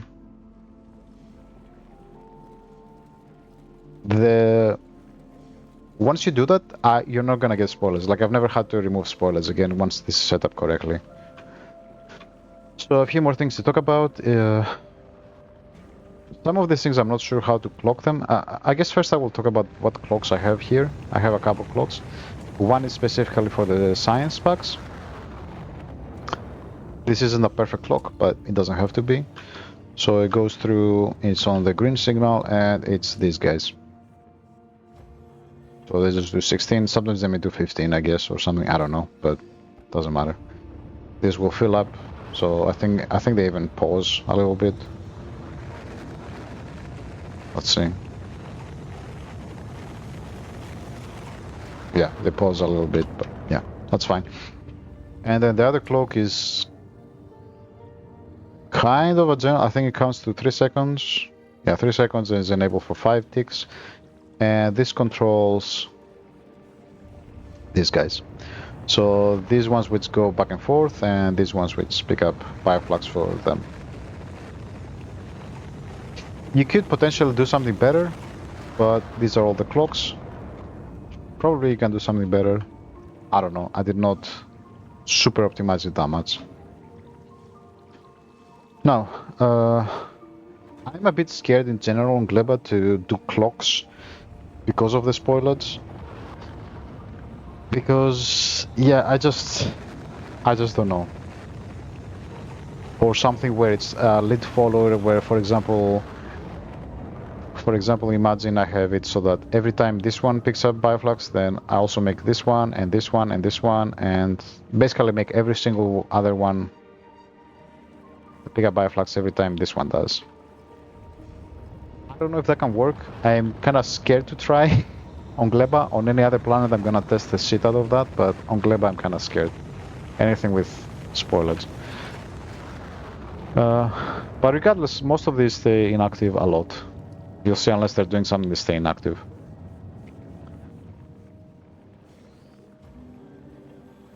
Okay. I think that's the next thing to talk about, is the inactivity. So this I have it on less than 15. Why? Because these guys need to pick up 15. You can actually set them to 15. Why 15? Because one important thing is you don't want the Yumako or the jelly to stack, because they spoil so quickly. Even if they stack for 1 second, that's 1 second of spoilage, which is quite a lot when the time remaining is 3 minutes. So that's why these are stack size 12 on each of them. Same with this, stack size 15, and they look through this one, through read contents, whether I have less than 30 and less than 24. And that keeps it so that this is working non-stop, basically more than fast enough. It actually does 130 per second, but I need slightly more than 120 per second. So yeah, no spoilage from these guys. I guess here they spoil a little bit because I don't think there's a way to avoid it. You do want this to be at least 12, so they do need to work if it's less than 12. What else? This guy, I just have it less than 67 just in case. You know, the session limit is 67, so if it's above 67, I don't want this to be enabled for no reason. This is above 8. They output at 8 anyway, because they can't go up to 10, even though this goes up to 10. So once this has 8, then do some work.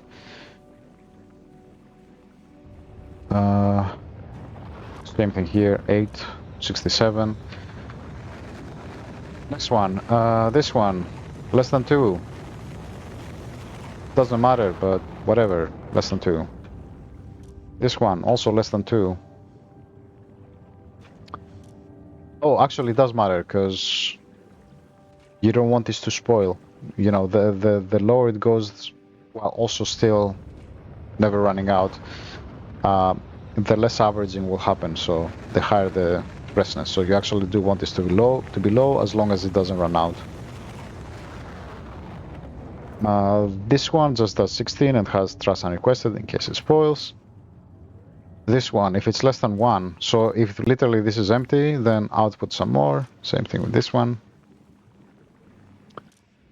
This one, if it's less than 5, so if literally this can't produce, then add some more, because might as well. And same thing on the other side. I think I've covered them all. The only thing left are these two.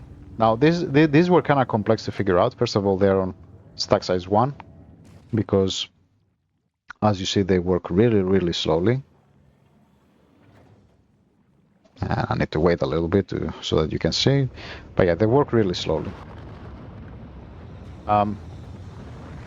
You do need this to be like that, and you do need this to be like that. So you need to test this on your own to make it so that you never get spoilage.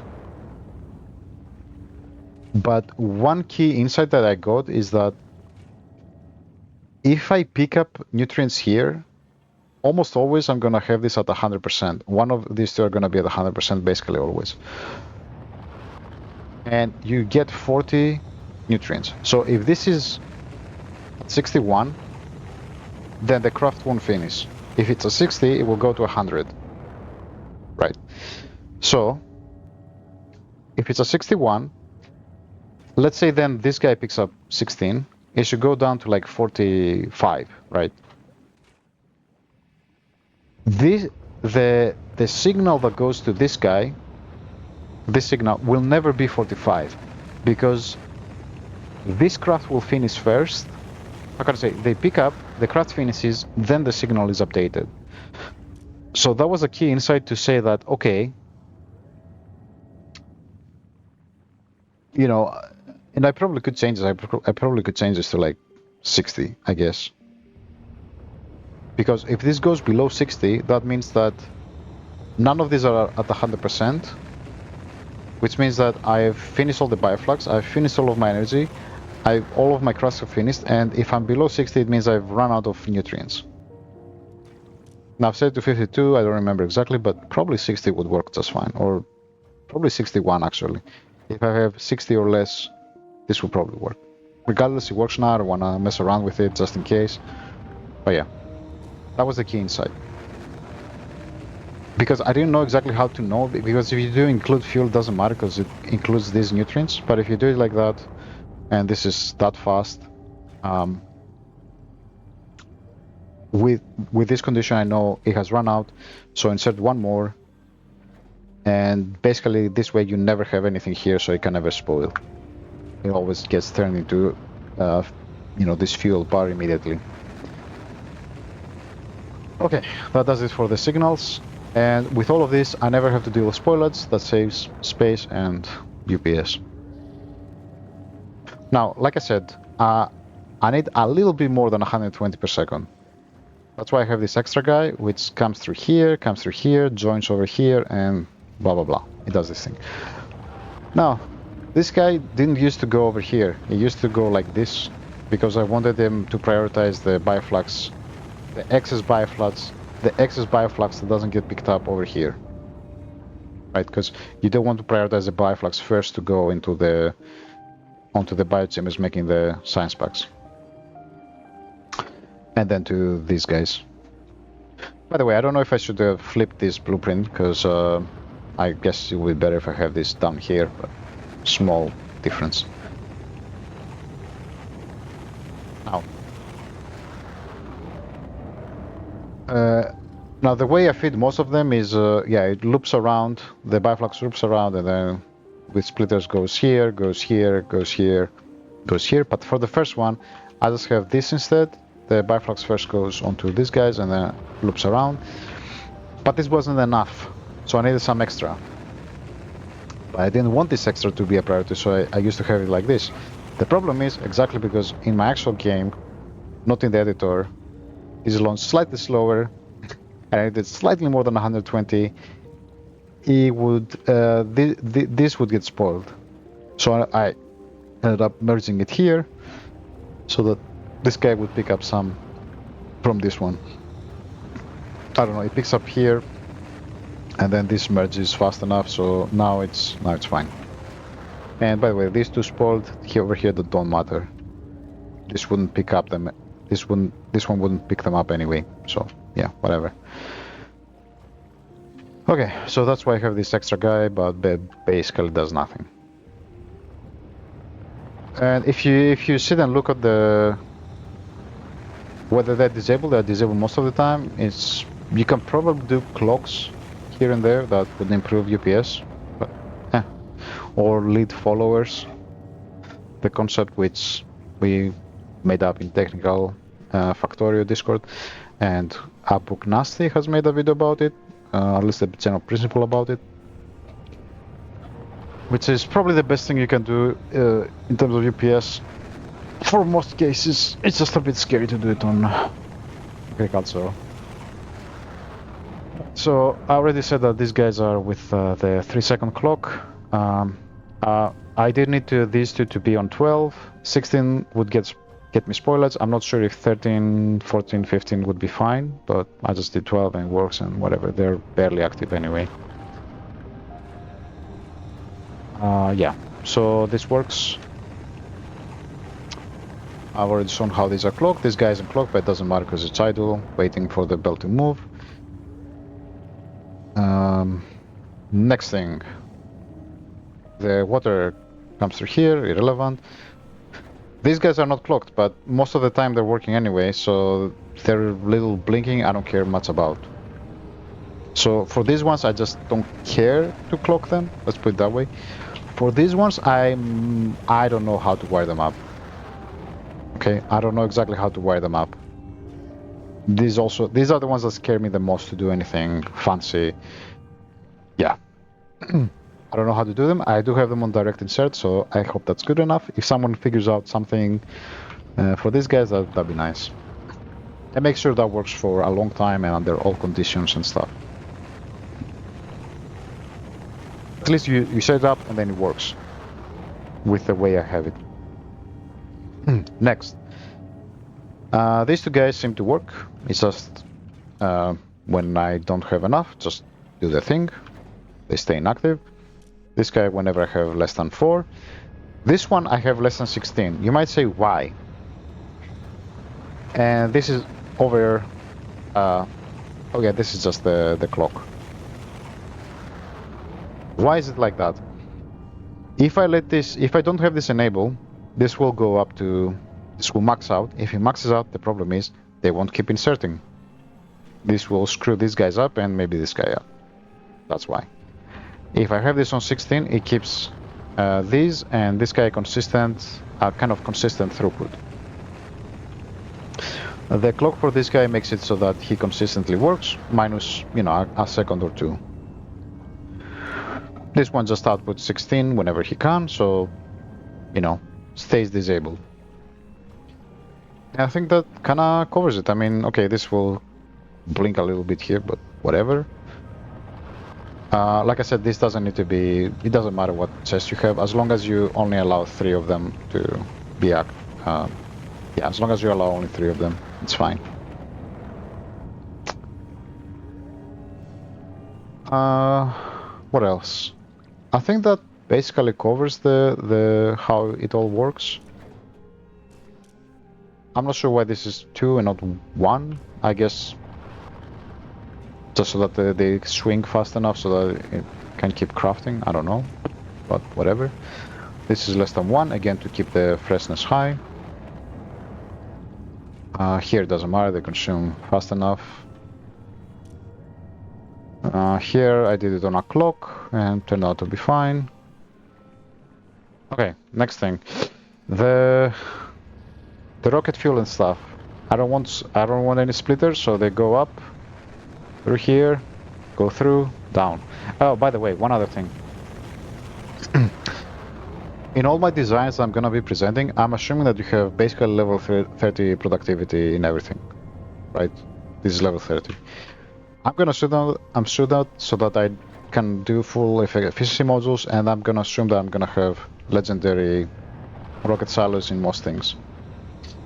It's important to keep the max consumption on. I mean, it's not super important at the end of the day for most of them, but yeah, it's good to have it on the limit. Gleba is really cheap on power. This is more than enough. I could probably even do it with half of that. Yeah, look how low. Yeah, like I barely lose any in the accumulator. I could probably do it with half of that. So literally like this may be enough. It's like basically as big as the rest of the base, which is not a lot. That's another minor tip. I'll just say it now. Yeah. Do solar and accumulators on Gleba, Novice, Vulcanus, and on Fulgora, ideally. I do have accumulators and whatever, lighting collectors. Ideally, you want to merge the accumulators with the rest of your base so that you don't do extra collectors. If you can do that, then this is ideal for UPS. Now, I don't know if doing extra collectors like I've done here is better than doing fusion. So yeah. But for these three, you absolutely want to do solar and accumulators. And you're not gonna need that much one. As you saw, like this is way overkill for Gleba. Alright. I think that basically covers this thing. I think I've covered everything, but yeah, the rocket parts just go up, go back down. I do try to keep this to minus 80% power requirement. So the max consumption, it's like 1 megawatt basically from each one. Anyway, and then it loops around, and that's how it makes it tileable. The only thing that isn't really tileable is the water, obviously. Somewhat annoying.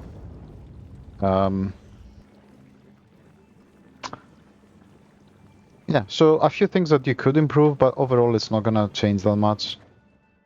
I think that we've covered now most of it. I think there's only the main base left. So like I said, anything that's left, let me know if I've forgotten anything, but I also do move the seeds back, even though I send them forward again, but whatever. I move the seeds back, and it is a good question that since this does see use, whether I should change it to a heat tower, because I said on Novice it makes sense to change them to recyclers, because they're not gonna see use normally, but heat towers do have some UPS cost even if they're completely idle. But these aren't idle, these are working almost all the time. Maybe they should change to heat towers. Now the main base I will say it's not finished, but it doesn't matter, it's mainly finished. It will finish when I'm done with the whole base, because these guys are not active now. These are for the Prometheum science, basically. The quantum processors, which are needed for Prometheum science. So eventually they'll be active and I'll have the final base. And similarly, the things that do, you know, that get me legendary stuff, they will eventually be coming fully inactive. So what's the point of the main base? I've decided to make them with rocket silo testing. You only really need it for bioflux, spoilage, and nutrients. You can't do it for other stuff, but I decided just these three. I think that that's probably better than what I used to have with a belt. And this is the entire base, basically. I also have this for stone and landfill, which just basically just moves here and gets stored and stuff. So, for the main base, basically what the main base does is rocket parts for the rocket silos, obviously, carbon fiber for quantum processors, bioflux for biter nests on Novice, and then upcycling of nutrients and spoilage, which is then used also here for legendary biochambers. And I also send the spoilage to Novice in case I want to make efficiency legendary modules. I'm not going to talk about these. These are in my quality videos. If you want to check out how they work, go to the quality videos. But yeah. And then carbon fiber, legendary quality, which I don't have in my quality videos, but I'll have it when I make an update. And stack inserters, which I also don't have this blueprint in my quality video, but yeah, stack inserters. Then there's also the general purpose rocket silos, which do nothing, and then the fusion power cell, which I already talked about, because I want these to pick up from Gleba. I don't want them to pick up from Novice, because I don't want them to idle on Novice.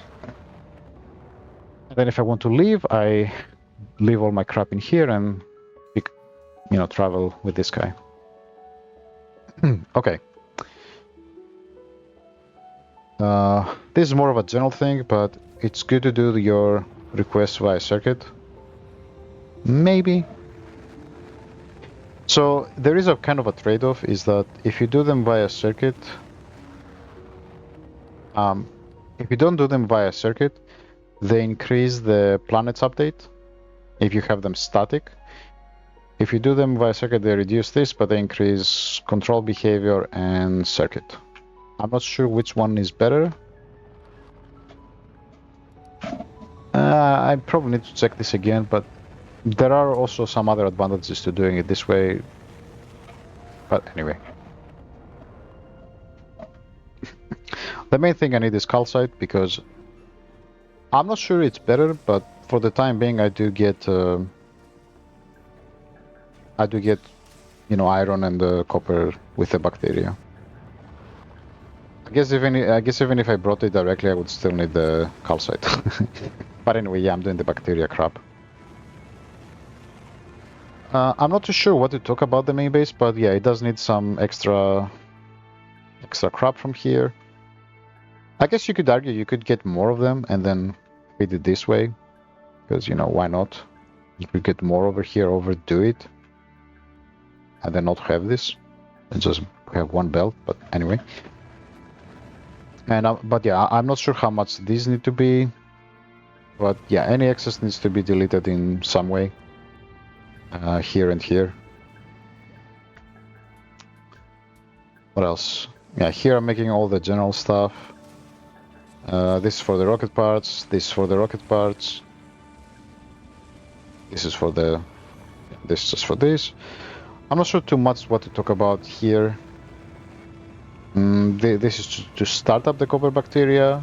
If you're not familiar too much with the copper bacteria, there's basically two recipes, but the idea is this is just to start it, and then this is the one you use. This is just, so if you run out of bacteria, you just use this just to get like one bacteria, that's it. And then you use this one, and same for copper. There's just a lot of circuitry to make it work.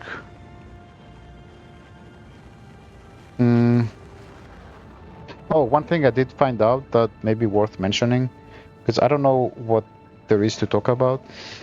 I do want eventually, once I finish the whole base and these are running as well, to try to delete some of these spoilage inserters, because yeah, they just keep blinking and they should be useless eventually. Also, I think where is this going again? I don't remember if I need 120 per second. This needs 100. Yeah, I may actually need more than 120 per second, so I may need both of them eventually. Yeah, it looks like I do. Like, this is working non-stop and this guy is working too. Anyway.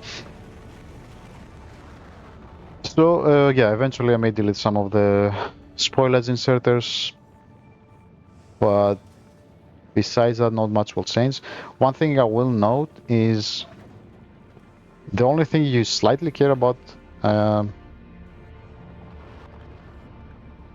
freshness is the bioflux, for which I will talk more in my Prometheum video. One thing I did find out, okay, I have made a post about this on the forums. They said it's not a bug. I may actually leave the link because I think it should be considered a bug. Okay, here's the thing. I used to have these guys connected and only activate them when there is 16 or more carbon fiber. Now, if this stops, like now it has stopped, usually happens on these ones for some reason. Oh, it actually has happened. This will spoil. This guy is not picking it up. Why? Because the output slot is full. So I said this is about but you see these are new, right? So these will go to the truss slot when they spoil, and the inserter will pick them up, but this won't go until these are empty. So if you set this to over 16, then this can get blocked like this. So I said, okay, well, and the response was, well, this isn't a bug because the output slot is full, so they can't go to the truss slot. But I'm like, okay, but why not change the code so that these can go to the truss slot directly, even if this is full? So if you think this should change, I guess go into +1 to this. They've called it not a bug already. I've changed it. If they don't change, whatever, this is working now. So I used to have this on over 16, and same with this one. Whatever, it is what it is. Again, some things here could probably be clocked to slightly improve things, but it's only like a few inserters. There's not gonna be much gain. If you can clock these, that will improve things. But that's it. Now beyond this, I'm not sure. The thing I will say is that it helped. I actually did my Prometheum first. There's a lot to talk here. This is probably going to be the longest video, even though this is probably going to be the second longest video. It's 2 hours already. And I think I'm about to end it, but it's good to do Prometheum first so that you get an idea of roughly how much SPM you're going to target for, especially if you're trying to optimize for this science. You know, keeping to 60 UPS either max or average while doing research prod. So now I know that I may actually be able to have all of these 3 ships working, which will give me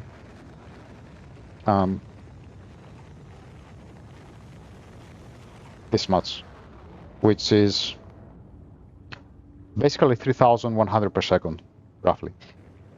I don't think I'll be able to go all the way there while keeping a 60 UPS, but close to that. I think I can definitely do at least 2,000 per second. But whatever, let's say 3,000 per second. Okay, now if I do 3,000 per second, if that's the maximum I can do in terms of Prometheum, then I can go here and be like, okay, well, for 3,000 per second, how many quantums do I need per second? And then from there I can do, well, how much carbon fiber do I need per second? And then you probably want to add a bit more extra in case you want the carbon fiber for other reasons, or, you know, just in case to have a bit of buffer. And based on that, you can know, well, okay, now I know how much carbon fiber I need to make, and roughly guess how many rocket silos I'm gonna need for it. So that's why it's good to kind of go in reverse. Figure out your Prometheum first, then I know that this is all I'm gonna need. 1 is not enough, 2 is probably more than enough. And then based on that, I can also know like how much, you know, how high do I want to aim with the agricultural. And then I know how many launches I need, and then based on that I know, you know, how many rocket parts I need to make, how many of these things. And then I know how many I need to make of these, and of these, and of these, and etc. You know, you work backwards, right?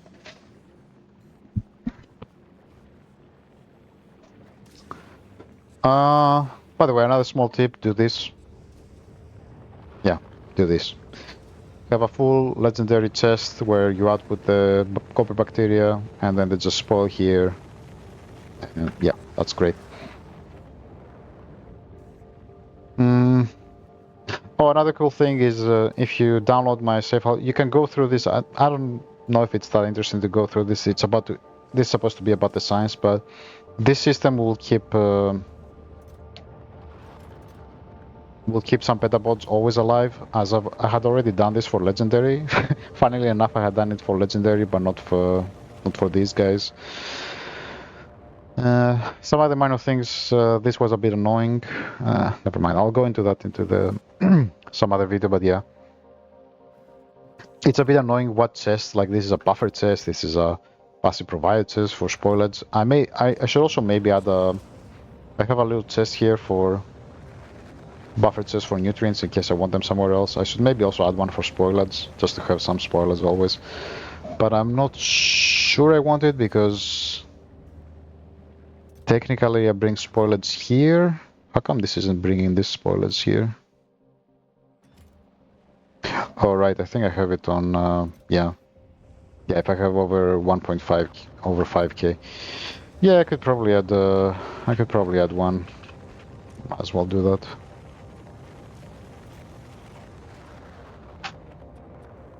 Yeah, I could probably add one here.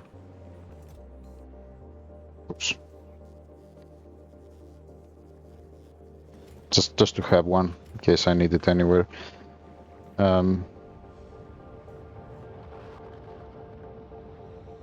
I think I need it. Come to think of it, I think I need it somewhere. Where did I need it? Over here.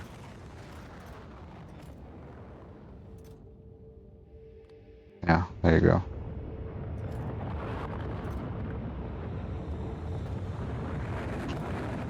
And that will make everything work, I think. Anyway, whatever. It doesn't matter too much.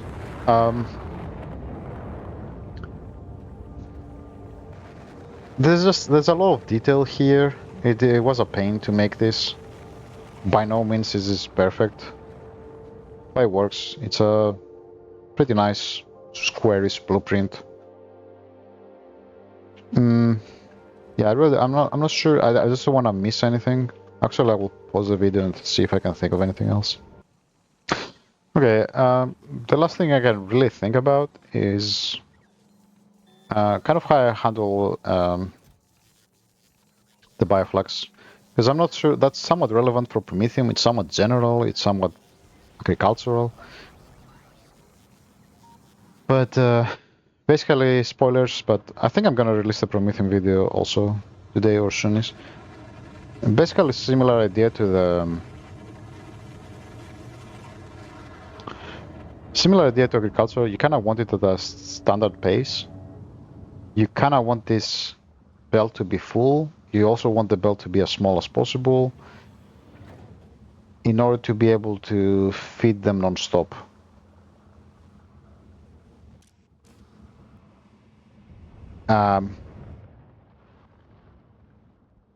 So again, I have a system here where I delete any excess bioflux. Once the belt gets fully deleted, so that it keeps it fresh.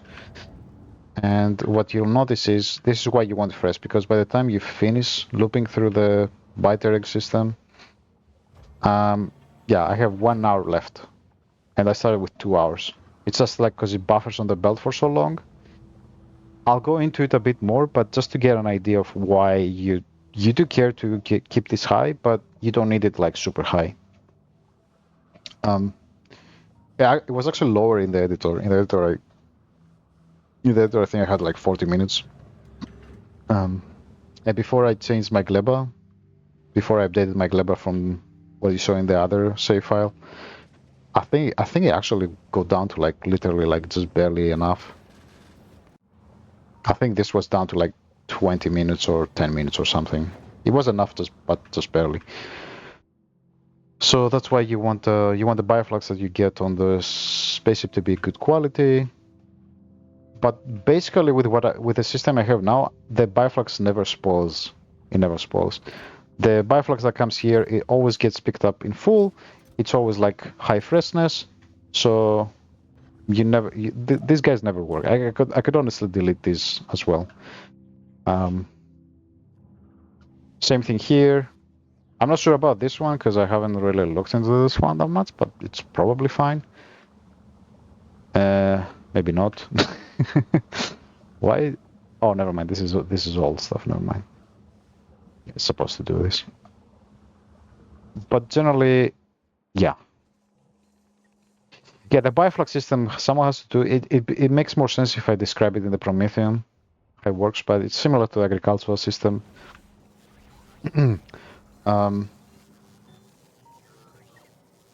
But you do want the same idea where you launch it at fairly high quality. You see, I only have 2 of them here blocked, 2 of them available, and you do launch it on every single one. So every spaceship you have constant trips, and then on novice, and then whatever doesn't get dropped on novice will get deleted, which actually happens really frequently. Here you go, just burped some bioflux.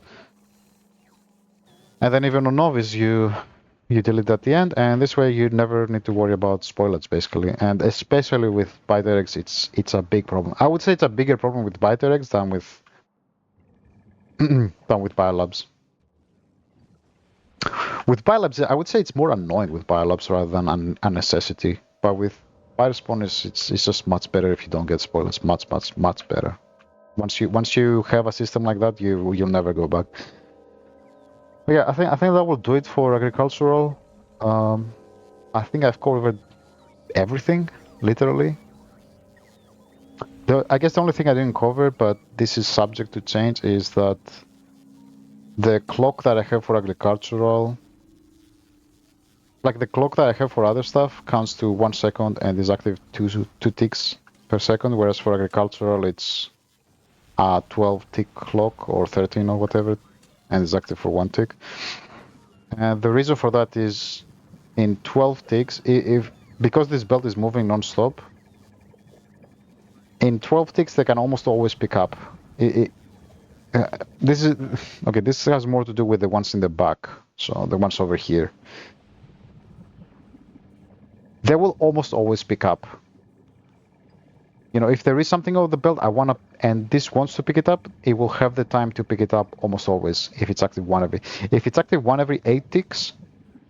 Like basically, it takes 8 ticks for something to cross this tile. So if I set it to 8 ticks, it will always pick up 1 of them.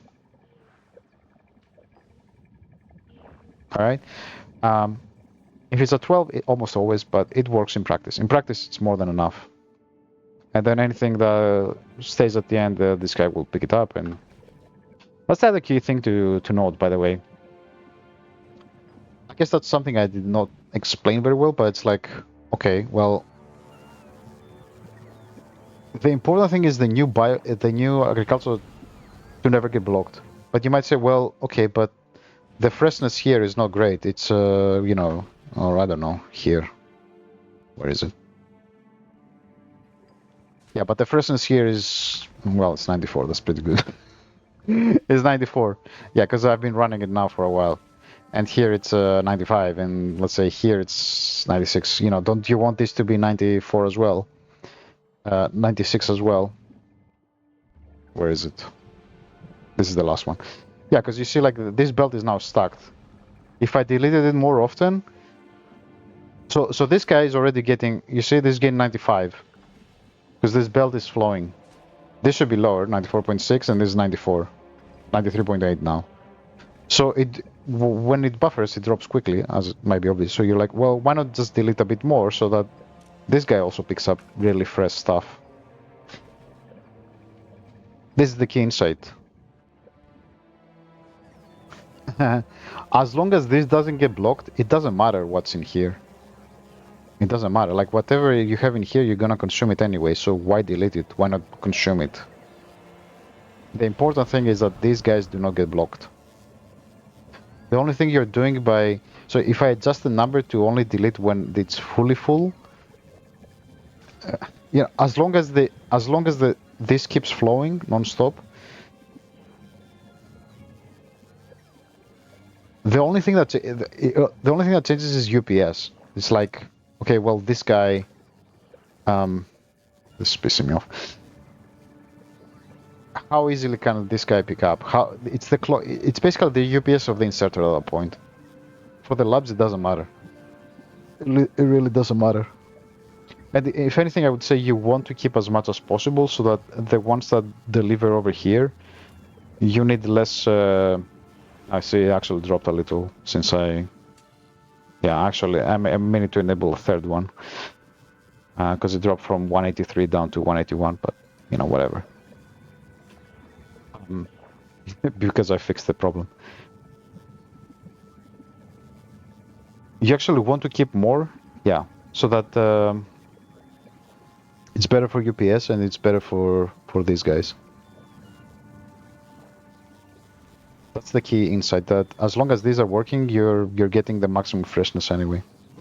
Okay, okay. I over rumbled. It's been 2 hours, and that's just for agricultural. Like I said, I initially was like, oh, I'll just do a long ass video, but I'm like, holy shit, if I do a long ass video for every science and the whole base is gonna be like a 12-hour video. You know, it's still 2 hours, it's a lot. But I covered everything about agricultural. Oh, there is one more thing, right? The actual UPS. I forgot. Let's save. Let's go to the agriculture only. So here I've deleted everything on my base.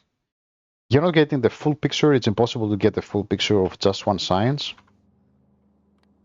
I'm not researching anything.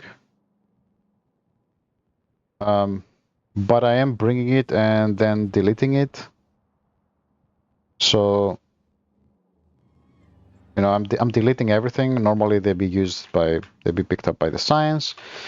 So I have the Gleba stuff here working. I made it so that these guys are working. So I added this guy, which just picks up the carbon fiber. I also stopped these from working, and this one and these ones, because that's the end. That's what's gonna happen at the end. Yeah, basically these rocket silos are firing as often as possible. This rocket silo is firing non-stop. These are not supposed to fire non-stop, but yeah, close to it, like 3/4 of the time, kind of. Actually, they're not supposed to launch non-stop. These are supposed to work non-stop, but they shouldn't be launching non-stop. So if anything, the UPS is a bit exaggerated in that regard. It's under-exaggerated based on the labs not working, and it's over-exaggerated by these guys working. And I don't want to get too much into it, but the logistic manager and the UPS by the bots is somewhat inaccurate as well. But in any case, it's roughly 1 millisecond. Roughly 1 millisecond. Which is pretty good. It's pretty good for a science that is normal quality and it's not on novice. It takes 1 millisecond for agricultural. Space science should be a lot less. Electromagnetic science, from what I've seen, is probably going to be like 2 milliseconds. That's probably the most expensive out of all of them. Cryogenic, I'm not sure. But if I can do... So far as I know, my Prometheum science to get 3000 per second is roughly 6 milliseconds. So if I can do another 6 for everything that is not novice, I might be able to do the ones on novice for, you know, maybe 3 milliseconds and then another 3 for everything else. Although that's 18, that's not 16. Yeah, I'm not too sure, but I think 1 millisecond for agricultural seems pretty good. If a cryogenic is another 1, then we're at 2. 4 with electromagnetic. Metallurgic, let's hope it's half, and another half for space. Space is actually going to be less than half. It's going to be quite a... It's not going to be much for space. Space might be like 0.3 milliseconds. Yeah, I'm not sure. But yeah, it's roughly 1 millisecond, but, you know, with all of these caveats.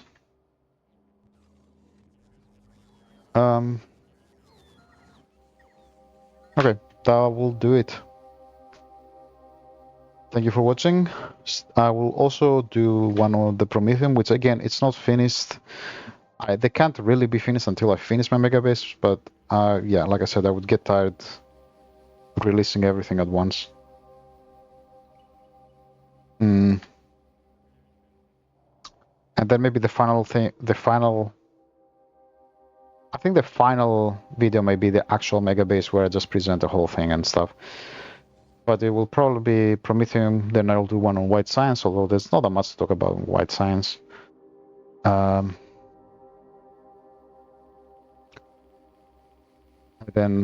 we'll see. Then, yeah, electromagnetic, cryogenic,